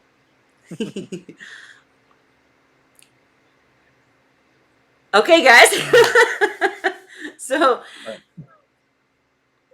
you guys got to chat now. Come on, don't expect me to lead this. Anybody got questions for Chris? You better pop up. Okay, how's the one of the key things that I think is one of the best things that you guys did over there that I just think is so brilliant is that restaurant. Is it still kicking butt? Is it still doing well? Yeah, it's doing really well. We've had like it's school holidays right now for us, so lots of people from Tasmania and all over Australia are visiting, and probably international as well. And it's been really, really busy up there. There's actually been a few days before I went away on holidays where they actually served more people upstairs than came through our facility. So that was a strange sort of a thing because, like, you know, normally people come for the Seahorse World. You know, you usually come for the seahorses, but more people came for the food on a few days, which was funny. That is funny. What kind of foods do they serve? I mean, do you serve? Is it just regular or are there like special dishes or what? Yeah, it's a variety. Just a lot of different stuff. I haven't actually been up there to uh, for probably 2 or 3 months, so I'm not 100% sure. I think they've changed the menu recently, so I'm not sure what they've got going up there at the moment. But yeah, they had some really good like club sandwiches and few other things. Normally when I go up there, I actually eat 2 different meals so that I get to try more, but normally just play it a lot. Hey, I couldn't get away with that, but I'm glad you do. So, hey, Yeah. I'm curious about your answer to a question that was asked earlier, Chris. How do you feel about Okay. mixing seahorses and pipefish? Uh, it can be done, but like Jan said, like the problem that you run into is the vast majority of the time, which is basically 100% of the time in Australia here, the pipefish are wild caught, and normally they're imported from overseas here in Australia. I mean, I can talk from a few local collectors, but they're always wild caught, and so it's basically like introducing wild caught seahorses with captive bred and captive raised ones, and you run into all sorts of problems and introduce different types of parasites or bacterial infections or whatever to each other, and usually they don't do well as a result. One Gotcha. or the other will maybe succeed, or you might lose both potentially. It's not worth the risk. No, I hear you. Bye, Ray. Take care of the dog. I hope your team won. You'll have to let us know. Chris, one other thing, just out of curiosity, because I mean, different things work for different places, and I'm always curious about things that work. And I know I probably have asked you this before, but do you mix any species of seahorses? Are there any that you feel comfortable mixing together? No, so there was actually a couple of species that got mixed before I started with the previous aquarium manager, and we actually ended up getting some hybrid babies from that, Mm. and a few of those actually got raised to adulthood. But I've got very strong feelings on hybrids, and so Oh, really? um, everything's segregated, and we've still got the hybrid. We've still got 5 hybrids, which have reached adulthood, but there's no more mixing of species while I'm here. So you don't mix because you don't want to produce hybrids, but you don't. I mean, you weren't having issues with them being mixed. Was it perchance erectus and redi, or you don't have erectus? What am I saying? What were No, so it was Hippocampus angustus and Hippocampus subelongatus. So we had the really? western spiny and the tiger snout seahorses, and we Wow. got some babies. They actually come from the same state. So normally the angustus normally come from the northern half of WA, and normally the tiger snouts come from the southern half. Um, and they can be mixed, but I don't like to chance it. So Well, and normally they're trying sorry. to actually display. So like normally, it's a public aquarium, so you come through and seahorses with their ability to change color and everything, it gets very confusing if you've got multiple species in the same tank. And I might be able to pick and go, that's a tiger snout, that's a western spiny, but the average tour guide that's coming through and showing and educating the people isn't really going to have any idea, and they're not going to be confident. Sure. So it doesn't make sense to mix different species in together. I'm curious, and there's no wrong answer. And it's as always, if you don't want to share, you can always say pass. But hybrids used to be a negative thing here also, very negative in fact, and that has really changed over time, in certain cases, not in all cases, and very many certain entities still find it extremely wrong, but as in the hobby, and many breeders have bred the hybrids. So I'm just curious why you think it's bad. Can you tell me that? Or Yeah, so I mean, my fish keeping background actually started like a long time ago, back in like keeping cichlids and all sorts of freshwater fish. And the problem in freshwater fish, and even a lot of like catfish and cichlids and whatnot, is you get different species from say the same lake or the same general area being kept together, and normally in their wild environment they would have enough mates or partners to choose from, so they wouldn't naturally hybridize in the wild as much. But if you keep them in an artificial environment, kind of put them all together, normally people want to keep different species so that they've got a bit of variety in their tank. You know, they've got a lot of different colours to look at, or you know, have a good sort of variety. And then the problem is that they inevitably end up breeding, and then you get these hybrid babies, and then they're not sure what to do with the hybrid babies, and so they always feel bad for them. They always want to raise them, and then they inadvertently don't know what to do with the fry or the fish that they eventually raise up, and then they end up either selling them on to someone else or they give them away. And then the next person might not know anything about cichlids, and they don't realise that their fish are hybrids, and then you know they will go to a Facebook group or anything, or they will go to someone within the hobby, and you know they'll try and get someone to ID their fish. And it's very, very difficult to get an ID, especially when you put hybrids in the mix. Like it can be a mixture, and they can show traits of either parent or both or neither. And so the other part of it is if you're a breeder and you're actually trying to breed and sell a type of fish, with hybrids you can get a lot of them taking traits of one parent or the other, and there can be a lot of variation. So say one parent might only grow to about 5 inches long, whereas the other parent might grow to about 10 or 11 inches long. How do you educate like that? If you sell those hybrids onto a person, what advice do you give them? Do you tell them that the fish will eventually grow to 10 inches? You tell them that they're going to grow to 5 inches. Mm-hmm. They may end up growing bigger, smaller. You can't exactly advise them on what the temperament of the fish is going to be like.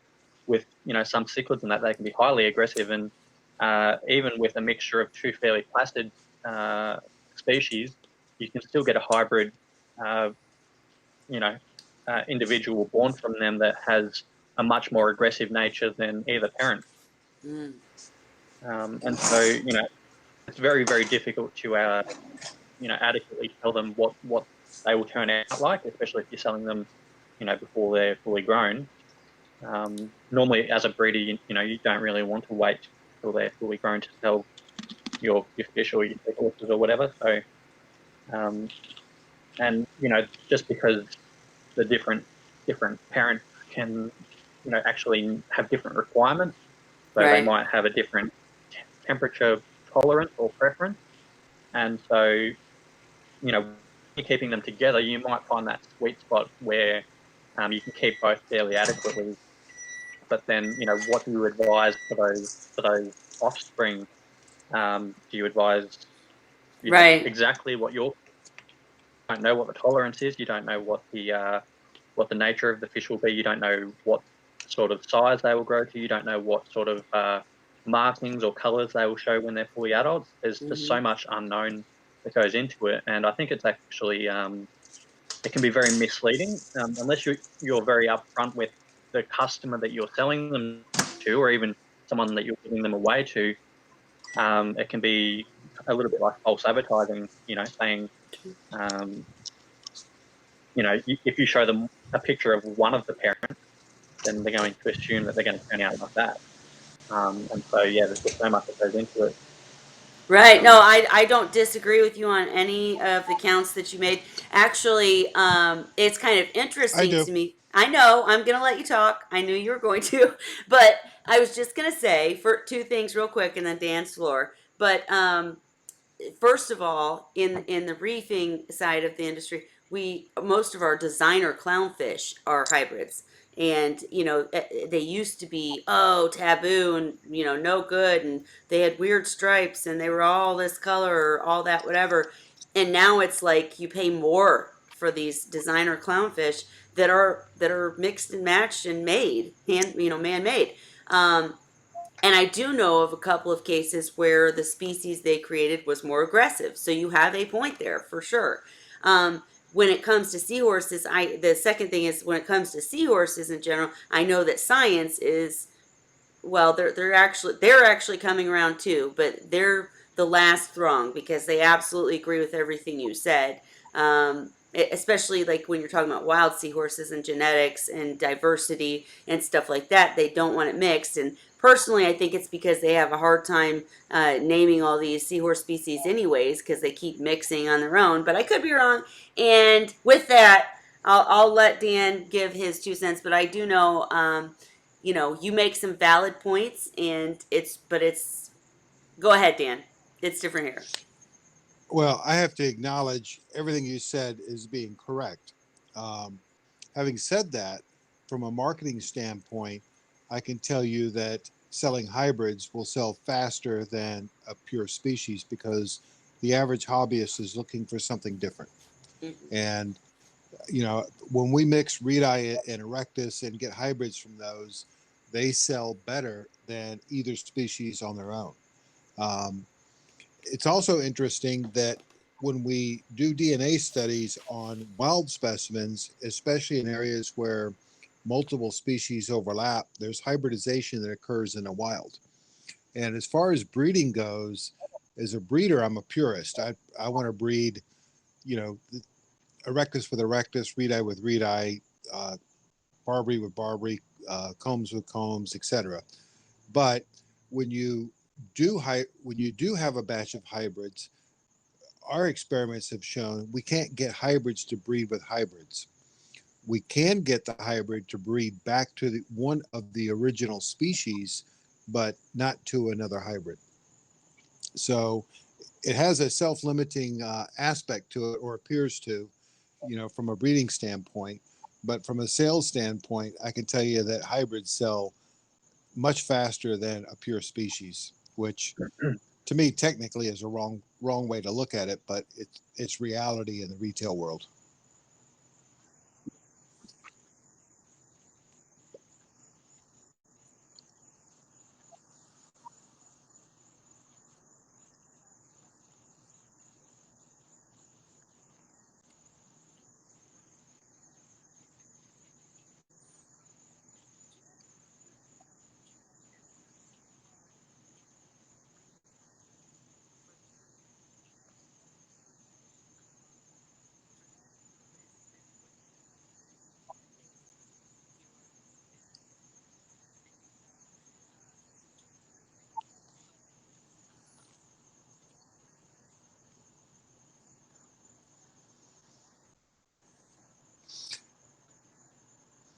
Well, I don't know that we're playing God, because you know, right? The science has shown that it's happening in the wild environment, but and it appears because of the breeding back to the original species issue, kind of keeps it from getting out of hand, if you will.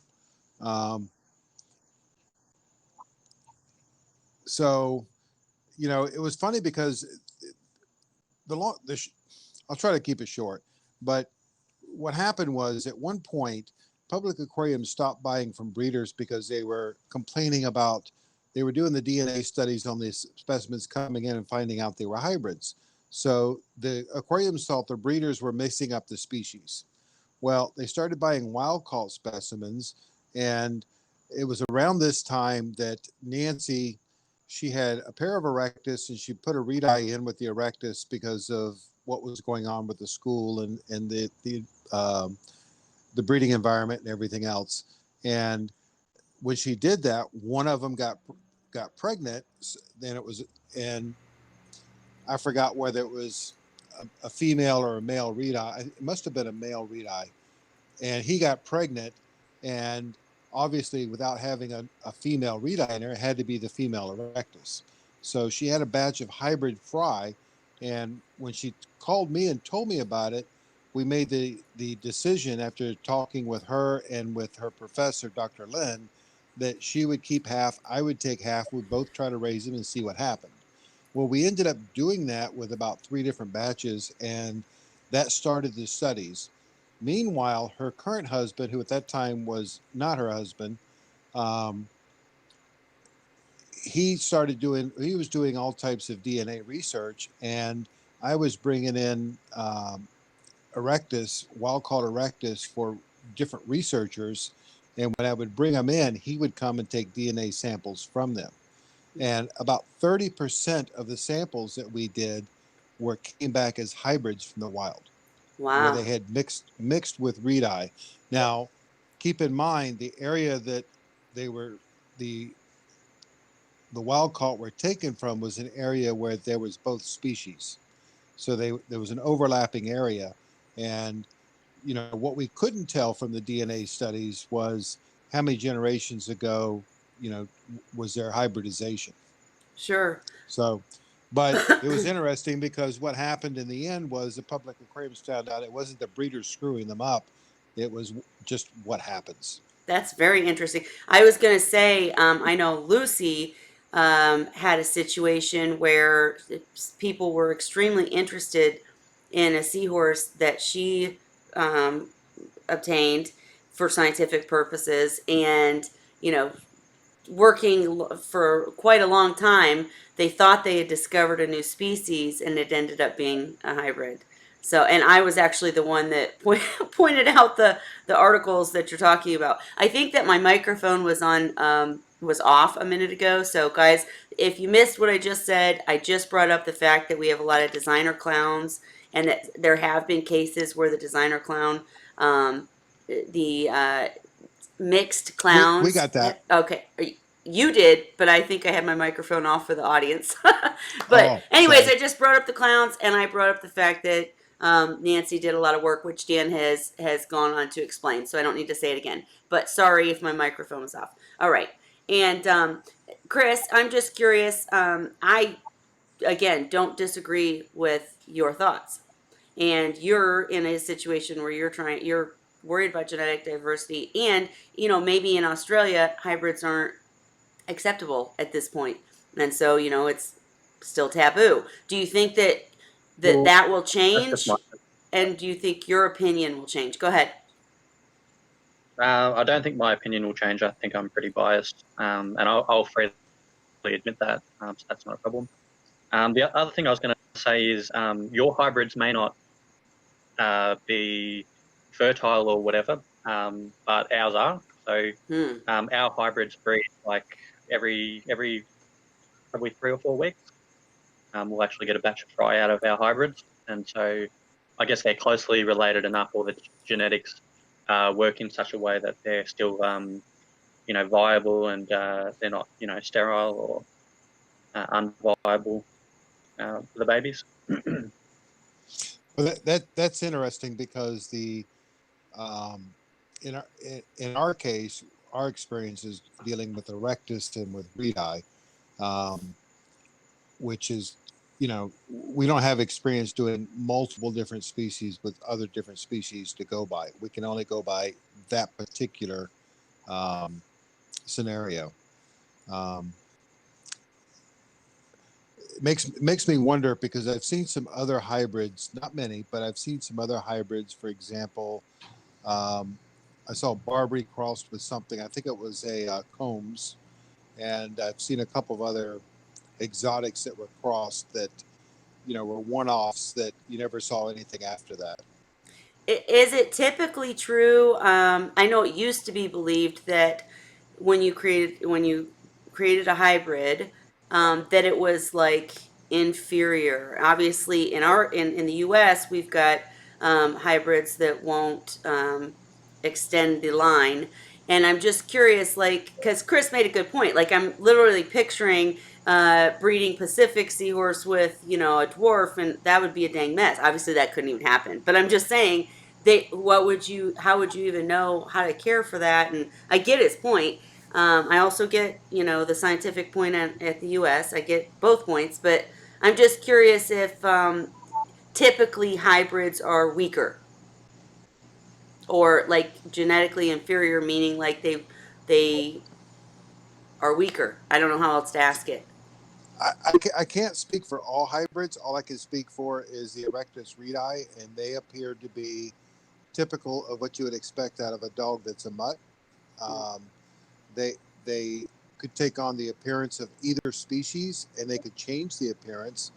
And the hardiness factor, they seem to have taken the good traits of both, and were extremely hardy. I don't know what would happen with mixing other species because I don't have any firsthand knowledge of mixing them. Sure. Well, and in Chris's case, we just won't see this come any further, right? Because you don't like it. Yeah. Uh, Like I actually, yeah, I'm not a fan of the hybrids, and I'll freely admit that. But one of my things is that at work we've got the hybrid tank, um, and we've got a set amount of time to do our tour and show people through and teach them about what we do and all the different species and everything. And the hybrid tank just takes up way too much time. Like people are interested in the mixing of the species and everything, but it takes up too much time, and it's not something that we can sit there talking about all day. If you've got a 45-minute tour, it's got to be 45 minutes, and we've got a lot to cover. So I'm not a big fan of them for that reason, and I'm trying genuinely to work my way to getting them off display so that I can put a new species in instead on display. I mean, I hear you. There's no wrong answers here. I find it fascinating to hear the different opinions, you know. Um, so, Chris, do you believe then that they do not intermingle in the wild? And do you know of any scientific research that's looked at that in Australia in those two No, species? they definitely do intermingle. Like they they all have their own habitat ranges where you'll find them in the wild, and in a lot of cases where there's overlap of the two different species and they're, I guess, genetically similar enough, they may actually encounter each other, and they may decide to breed where there's not another optimal partner, or they may even choose to breed with a different species over the same species, depending on what they are. Uh, and there are some cases where, because of the increased genetic diversity, because they've got two different sort of gene pools of entirely different species mixed in together, you may actually end up with stronger, I guess, Hmm. babies or offspring. Or it could go the other way, and they might not be, Sure. viable. They might be sterile, or they might have any number of other issues. But it's a luck of the draw. You don't know what you're going to get, and it's so random. I guess that's actually part of the appeal of hybrid for a lot of people. If you have a look at like the freshwater fish keeping hobby, and you look at like flower horns and things like that, they're literally just a mixture of all these different fish from South and Central America, and can be like a bit of a Frankenstein sort of monster Right. of a mixture of stuff. Well, and I don't. And some people Oh, love that, but sorry.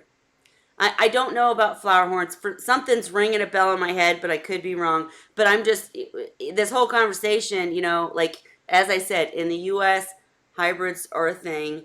They're not frowned upon anymore, and lots of research is showing there's reasons why they're not frowned upon before. But we've learned they're sterile. I admit it. I have a hybrid that's gorgeous, that's very healthy, that's stronger than many other straight species, however you say it, in the tank. And, I love that seahorse. But this whole conversation is making me think of like all the dogs that have major problems because they've been interbred, and they have parts that aren't supposed to be there, and they don't work, and they can't breathe, and it's just terrible. So I don't know. I don't really I see both sides, but I would hate to ever see anything created that was bad, you know.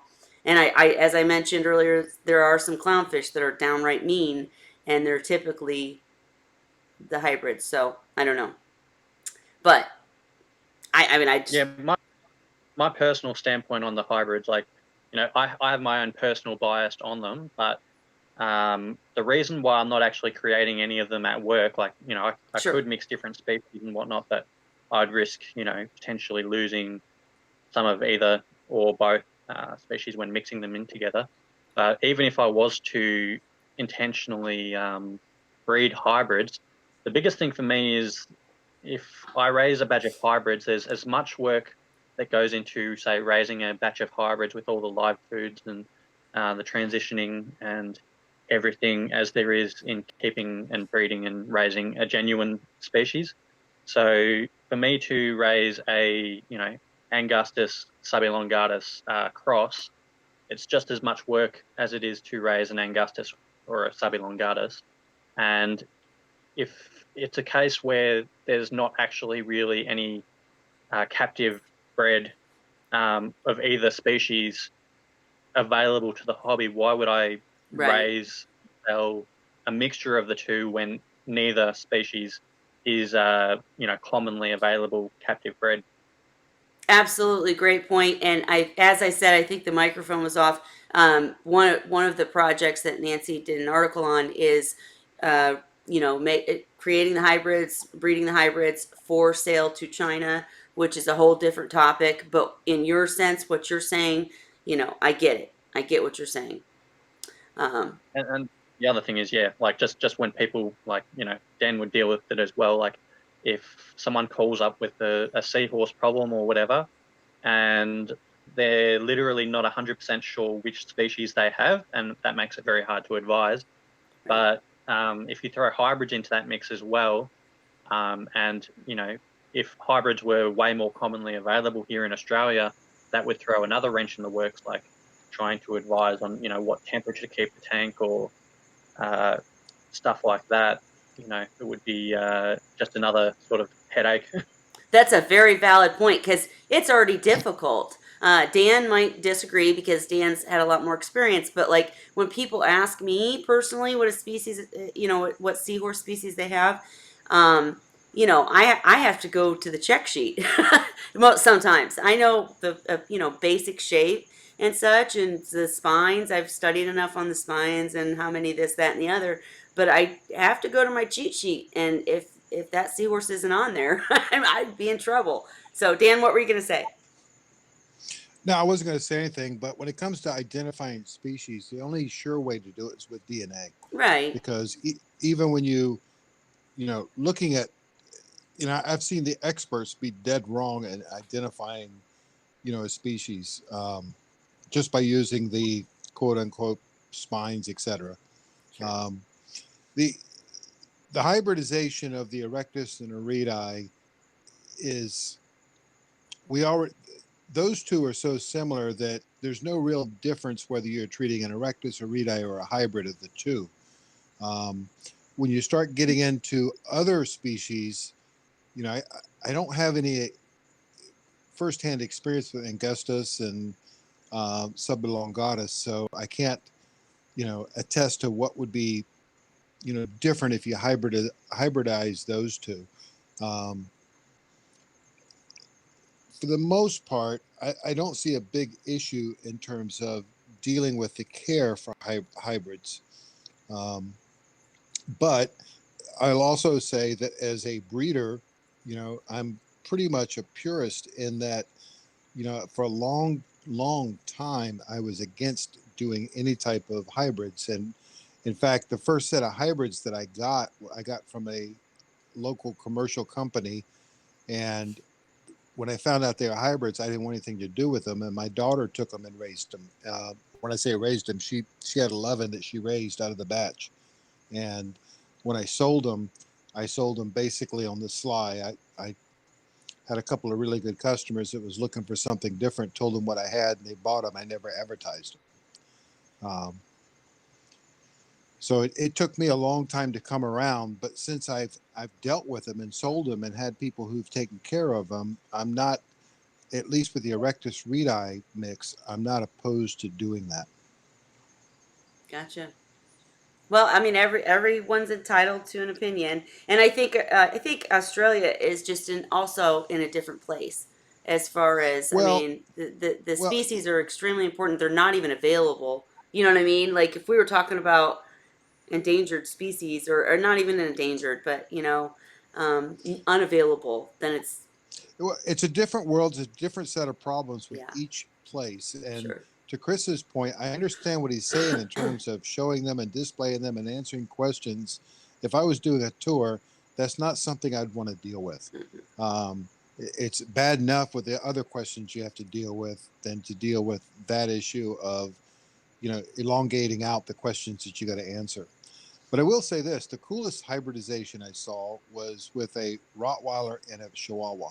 Now, now is this one of those dogs that can't breathe? I don't know, because what happened was it was a female Rottweiler and a male Chihuahua, and this was back in the '80s when I was doing another job, and nobody knows exactly when it happened, but the female got pregnant. She had one pup, and it looked like a Rottweiler, but it never grew. Oh, It was a miniaturized Rottweiler. Fortunately, it had the temperament of the Rottweiler as well as the colorings, but um, it so it was was a just little jerk that was this big. no. The Chihuahuas are the jerks. Oh, It, okay, okay. The yippee yappy. Okay, but it blew all of us away that it actually happened. We had all kinds of jokes going on about how it could have happened, but it was the strangest damn thing I've ever seen. sure. Well, I'm really and sincerely curious to see what happened to it because like I said, that's just my big thing. Is I've seen so many stories about how some of these breeds that people are making into these like really expensive, high end, exclusive, really awesome breeds, and they're not Yeah, but healthy. a lot of that, Kelly, comes from inbreeding. Yeah, You that's know, true and too. and Yeah, you're right. most of us in the seahorse world are pretty careful about inbreeding, Sure, of course. and you know, the, the conservationists always accuse us of having to constantly harvest from the wild. That's not true. Oh no. What is true is that we have to be very careful, and we have to track what we've bred, and what we take as future brood stock in terms of knowing the genetics so that we're not inbreeding. And as you know, in the hobby community, there's a lot of inbreeding that goes on. Um, but most people don't breed that many generations to where it becomes an issue. As Sure. a breeder who breeds for many years, you have to be damn careful, because it would be very easy to not pay attention, and next thing you know, have a lot of inbreeding to where it creates problems. Sure. What was the species that we had in the US, but we only had so many and it got so inbred that they just stopped reproducing? Do you know what I'm talking about? I don't think that was an inbreeding issue, but I Oh. think you're speaking about the H. fuscus. Yeah, that was it. And what we found with the fuscus was is that they would breed, but then they would stop. And I Mm, suspect there was something that was missing in the care. Um, gotcha. but most people that were breeding them would get one or two generations and they would stop breeding. We used to have that problem with dwarfs, but since we corrected the nutritional profile with enriching the artemia, that problem went away with the dwarfs. And I suspect with the fuscus there was something we weren't catching that we needed to do to keep them going. Sure. I mean that just like in a really broad sense that makes me think of the pygmies.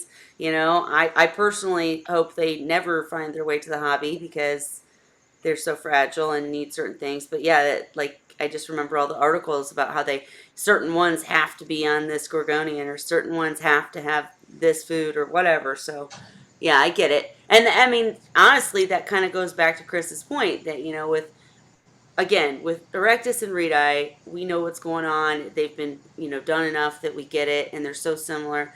But when you start mixing like that, I'm just thinking cold water, warm water. Oh my goodness, it would be weird. So, anyways, I mean, no real point to any of this. I was just kind of interested because I didn't know that, Chris. I didn't know that you had experienced that. That's very interesting. And I admit I'm sitting here thinking, oh, that seahorse is probably so pretty. But I get your points. Have you ever had any others? Have you ever had this situation happen with any others, or were they just not mixed to begin with? No, they're just not mixed. Yeah, Gotcha. Well, I didn't mean to get off on a dreary topic. Anything else new and that's exciting? why, that's why we're chatting. What? That's why we're here. We're here to discuss seahorses. And I know, but I don't know. I just, I get both sides. Anyways, so what's new with the whitey eye? Are they selling? Are people caring for them more or? um, we've sold a few. Not as many as I'd like, but yeah, we've sold a few, and yeah, just looking really good, and they're coming along well, and they're eating well, and lots of babies. It's good. Are the customers pretty? No problems with customers. No, the customers have been fine. Haven't Awesome. had any sort of haven't had any feedback. I'm not sure if it's a good thing or a bad thing, but I'm assuming no news is good news. Yeah, that's right. No news is good news. And I'm asking, I keep asking about them because I'm just fascinated and I want them. I admit it. I want them. I wish we'd get them here. I'm still trying to beg everybody to go in with me or do something to get them here because I think that's so freaking cool. Any new species, that you can talk about? Anything new? Anything new that you can talk There's about? there's there's new things coming, but I they'll know be you a said you little. can't tell. Sorry. Oh, it's okay. There's new stuff on the horizon, but just got to worry about actually getting them first, and then breeding them and go from there. Well, we can't wait to see. One other thing that I was talking with Dan earlier. I'm just curious if you have difference of opinion. How do you feel about shipping frozen foods? Do you have any problems as a public aquarium or company in getting the frozen foods to you? I know you don't use them, do you? No, so we actually we kind of do all of ours in house. So Okay. like we've got some we employ someone to collect the food for us, basically like flash freeze it down, and it's all sort of done in house. So we don't have to worry about different freight companies or different sort of postal services screwing us over with thought out foods and stuff arriving. So all of it is as fresh as possible, and it's all kept optimal, which is probably one of the reasons for our success. Well, I'm jealous. I wish that's so cool. I mean, and hats off for taking it all in. Hey Dan, I did see you say you have to go. No worries. Um, what was the ratio? What was the final count? Did he hear me? Did he already go? Sir I Dan? heard you. Oh, No, I heard you. I'm sorry. I'm trying to do three things at once. I understand. No, I have to get up early, and I've got to shut down and do a few things before I can crash. No worries. We Um, just wanted to know the result of the experiment. oh, I'll tell you in the morning. Okay. Um, and and Chris, by the way, I don't think you're wrong in your beliefs with the hybrids. By the way, it's just different places, different thoughts, and different ways of doing it. Yeah, no, that's okay. Like I almost wish that we had the erectors so that I could see what they're like, and then maybe even deal with uh, hybrid erectors, sort of read eye, just see what the difference is, and go from there. Because I'm betting the fry would be much easier to raise than read eye, so Yeah. definitely makes sense. I can see why they're popular over there. Yep. Well, I wish you a great one as well. And Kelly, have a Yeah, good no, night, and I'll catch up with you later. All right. Good night, thanks. Dan. Oh, Oh, I didn't lose you, Chris. Okay, good. All right, so I'll Brilliant. I'll keep bugging you for a few more minutes, and then I've got to go too. But anyways, so what do you want to chit chat about, Sir Chris? Um, that is a good question. So recently, I was away on holiday, so I've only been back this week. So I've been gone for 2 weeks. Apparently, in my absence, we had a um, Seahorse sail to America. Really? Uh, so we shipped some seahorses to America. I'm not sure how many or any of the uh, the details, but apparently it did not go well. Hmm. And the seahorses themselves were fine, but it was some sort of a problem with the customs or the Ah, quarantine people or something like that, and all of the seahorses got seized. And so the customer did not receive their seahorses, and we're out, all of the money for said seahorses. So the seahorses basically got confiscated, oh my God. and we're actually questioning whether we're going to continue to ship to America. Oh my gosh. I mean, I can't say that I blame you, but oh my gosh. Oh, that makes me so angry. I know that that all of that stuff is in place for reasons, but when they make it difficult for even the legitimate places, that have crossed their T's and dotted their I's. That is ridiculous. Was it? Yeah, Well, you probably can't share that. I can't believe that.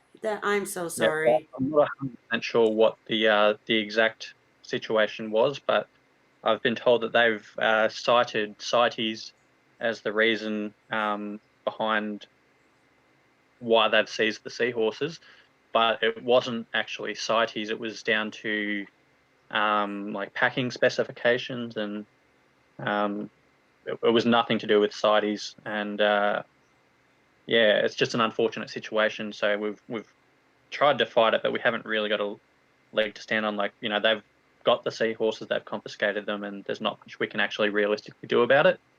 So it's an unfortunate situation for the customer and for everything. It's just a bad situation. I was gonna say I have personally spoken with a friend whom I won't name, but who was a business and who had a similar situation. And my question to you is, have they told you yet? Do you know what will happen to the seahorses? I've been told that they're going to be donated to public aquariums over there in the US. Okay, I'm so sorry, but what a bunch of crap. I'm Mm. really really sorry, but I'm saying that publicly and for real. That's exactly what happened to the other person, and this just seems really, well, I'm not going to get myself in trouble, but this seems really shady. I'm so sorry. Yeah, And it sucks too because I really was hoping to someday get Whitey Eye and or promote doing business with you. And if you can't because of this ridiculousness, this is the first Seahorse US sale in a while, isn't it? yeah, it's the first one in a little bit.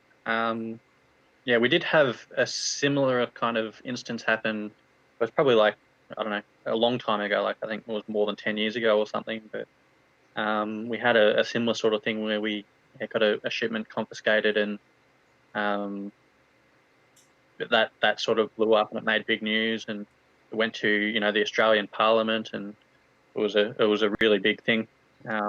So it's not the first time it's happened, but it's the first time in a long time that it's happened, and it's just a really unfortunate situation.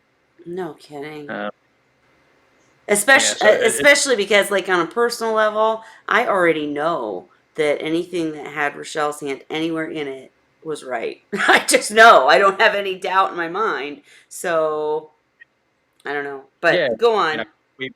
we send our seahorses, all over the world, a whole range of different countries, and we do it basically the same way for everywhere. And yeah, it's just, I think it may even possibly be um, an individual for the quarantine or whoever it was, that's had their own interpretation of the rules, and Mm, uh, yeah, all of that. So it's a very unfortunate situation. wow. And like, you may not know, if anybody's watching and they know, I'm really curious why and how confiscated seahorses would go not back to the owner. I mean, obviously that'd be a bad idea. They probably wouldn't make it. But, or be put, I just don't understand why they're donated. That doesn't make sense to me. Do you have any clue? Yeah, I mean, it's probably a better circumstance for the seahorses than them euthanizing them, like just Right. destroying them all. But yeah, it's a bit sort of shifty. It And really is because I'm trying to think what the reasoning would be. Let's see. So, I mean, okay, they supposedly came in, they cited CITES, or the packaging or whatever, so they won't deliver them to the person who purchased them, but I mean, because that would be the easiest solution. Deal with the red tape later, give them to the person. But no, they're gonna. Oh, it just that's messy. That is really messy. I'm just gonna yeah, keep saying sorry. no, it's not your problem. But yeah, I just I still don't know 100% of the details because I only had a quick phone call with Rochelle, and she's actually away on holidays now. So we kind of missed each other, and I haven't had a chance to properly catch up with her. But she called me when it was happening, and she was pretty upset about Oh, it I'm all, and sure. it's not a good outcome for us or the seahorses or the customer. So No kidding. No mm, kidding. So, well, please let me know, because I am truly pushing, trying to get some orders together. So let me know if you guys decide not to do that anymore. And I'd be curious to know, even on a personal level too, if they ever give you any specifics, like how you could prevent that next time. I wouldn't blame you guys even a little bit for saying where there is no next time, but man, jeez, that sucks. It really sucks. Was it Whitey Eye? You're gonna break my heart. I'm not 100% sure because I wasn't Okay. there, so Okay. I haven't been told how many seahorses or what they were or anything. Normally, it's a fairly sizable order though when it comes to sending them that far overseas. So, I mean, you could potentially buy, just a box full of seahorses or, single digit sort of numbers. But generally, when someone's importing them to America or, some of the other faraway countries, generally they make it a big order and make it worthwhile. Right. I'm not sure who it was or anything or where they've ended up or Sure. whatever, but you might have a lot more seahorses in your public aquariums now. Jeez. Which is, I mean, that's nice. I'm not, not nice for anybody else, but I get, you're right. That's a great attitude to say, well, it's in the best interest of the seahorse or whatever, due to the rules. At least keep them alive. That's a really great attitude because I'd be pissed. I'd be downright pissed. And yeah, I've constantly just wondered about all the sightings. That's one of the main things that I did get to, kind of learn from Rochelle about, and that's, yeah, like I said, that's why I know that it wasn't on your guys' end. So maybe they need to train the people at the customs a little better. But anyways, I'll quit down on it. I just am really sorry to hear that happened. Anything good happen while you were gone? I had some holidays. You had some what? Holidays. Right, right. I spent a lot of time on the road, so there was a lot of driving involved, and I probably clocked up close to about 3,000 kilometers. Wow. Like, I don't know, a bit over, it's probably like 1,800 miles or something like that, if my maths is not as terrible as I think. That's awesome. So you just drove. You drove everywhere. Kind of. Drove everywhere. That's Been everywhere. awesome. I love Caught up that. lots of family, and no, it was good to get away and have a bit of a break. Good. Everybody in the family's doing well and everything. All good there. Yeah. Awesome. All How sucky though that you come back to this. I'm sorry. I'm trying not to dwell on it, but that's so disappointing. Really it is. Oh my goodness. Oh man. Well, I'm glad you got away. yeah. I'm glad you had a good How's holiday. everything?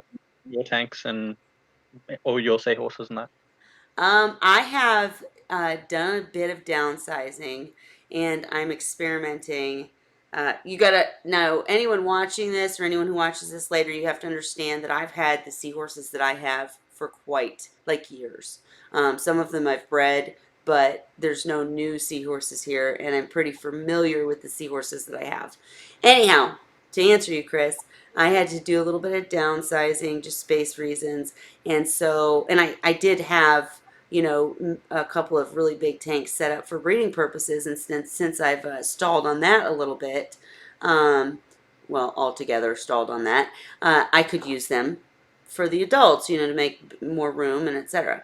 And not have any in little tanks because I had like the piebalds in little tanks, and I had the bachelor pad, which most people will know what I'm talking about. But I have three very mean male seahorses. They are just mean.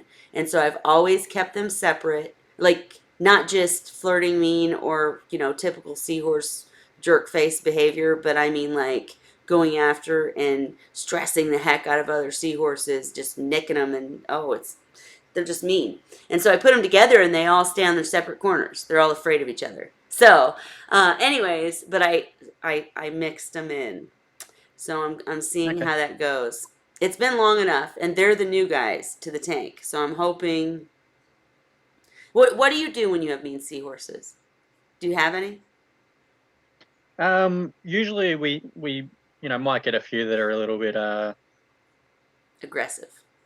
yeah, aggressive or just, a bit rough with some of the others, but usually we keep them in quite large tanks and we keep them in high enough numbers that any aggression would get spread out pretty evenly. It's not like there's one seahorse that's always aggressive and one seahorse that's always being picked on. So we don't usually get the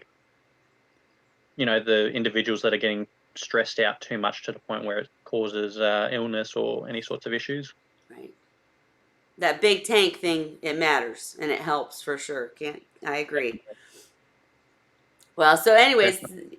so anyways, that's about it. I combined a few tanks, and so far so good. And I'm trying to clean them up for my year of slacking. But other than that, I would really like to get back into it. Like I haven't stopped. I've still got my seahorses, but I'm cleaning the tanks up and I'm looking at space and such because I'd really like to, someday hopefully get some whitey eye or you know, different species or get back into it because I just took too long of a break. I didn't go on a little holiday. I took a whole year of not doing it. And it's like literally at some point, Sean was doing the feedings, which is no good. But, they're all good. So I'm rambling. That's Sorry. fine. No stress. And yeah, I have noticed one thing. Have you ever noticed? Obviously, you intentionally breed. Have you ever noticed like that? Your seahorses stop, and obviously, again, I just have to make the comment for anyone watching in the audience or watch us later. We're talking about a difference between a hobbyist and a professional. There are differences. So they have new blood in their stocks, whereas I might not, but I'm not breeding for sale. So just to make that clear. Anyways, my question was, have you ever noticed that seahorses like stop breeding at a certain age, or even like in my case, I know I have many young ones that I bred and they were breeding and I didn't want them to because they were all in the same tank and it was obvious inbreeding. But then when I tried to separate out and et cetera, they just stopped. And I'm wondering if it's not because of the care level, because I was slacking. So the question, sorry, I rambled. Do seahorses stop breeding at a certain age? And will they stop breeding if the circumstances are not top notch? Yeah. So I've actually encountered this a couple of times. Um, Probably most with red eye, but also with whitey eye as well. In both cases, we had some really, really old individuals, and they just seemed to stop breeding to the point where I wasn't, getting any babies out of them for months and months and months on end. Uh, and it was because the red eye were right at the end of their lifespan. So I think the females basically, stopped producing eggs. And yeah, just all the breeding activity stopped. And had something similar happen with the whitey eye, but they sort of just generally slowed down. And I think it was also because they were, getting close to the end of their lifespan. Uh, and so what I had to focus on at that time when they stopped breeding altogether was just focusing on raising the babies that I had, and bringing in some sort of new blood or the next generation, I guess. And yeah, yeah. So we're breeding both in really good numbers since. Bounced back really, really well, but uh, they do definitely stop breeding at some point. But they, if for example you've got some relatively young seahorses that are only, maybe 2 or 3 years old or whatever, they may stop breeding if, the conditions aren't optimal, if they're not getting the right nutrition or whatever, or the water conditions are bad, or it can be related to other health issues. If, they're not healthy, if they're not necessarily well looked after, if the animal husbandry isn't sort of up to scratch, they may just go off breeding for a little while, and then hopefully if you get back on top of things, they might start up again. Gotcha. Well, that's what I'm hoping. And like I said, I'd like to get some new seahorses in once, but I can't preach, being prepared and setting up properly and then not do it myself. So I'm trying to clean everything up first. But I definitely I miss it. It's really, it's so fun. It's so beautiful to have breeding seahorses and care for the babies. I mean, I remember being frustrated as heck and, trying to learn and failing many times, but those successes were just amazing. I can't imagine having your job. It's got to be so, so cool. So great. Definitely. I love it.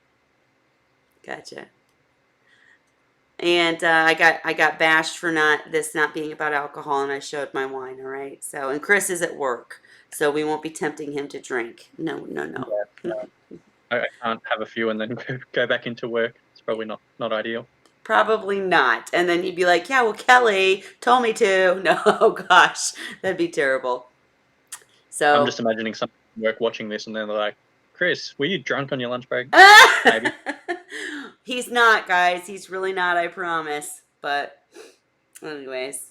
Anything else going on with you that we should chit chat about? I love when you come. I always drag it out because I just love talking to you. But I know you do probably have to get back to work and such and the kids. But anyway, is there anything else you want to share or anything else going on? Not at the moment. There's stuff on the horizon, but I still just can't talk about it yet because it's not a thing yet. But there's lots of exciting things happening and lots of exciting things on the horizon, and I'm probably as excited as you are to actually Share talk about it. it. Well, people feel the anticipation. Big things are coming. Woo! And I'm sure Chris will come back and share it with us. We might not be the first to hear it, of course, but he will come back and tell us all about his part in it. I'm sure he always does because he's great. But no, Big, I hear you. big things are coming and little things are coming as well. Oh, little things. Now that makes me think some things, but I won't even pretend to give anything away. So, but okay, well, I'm gonna call it for tonight, Chris. Thank you so much for coming and joining me, and No thanks worries. thanks to Having Dan me on. earlier.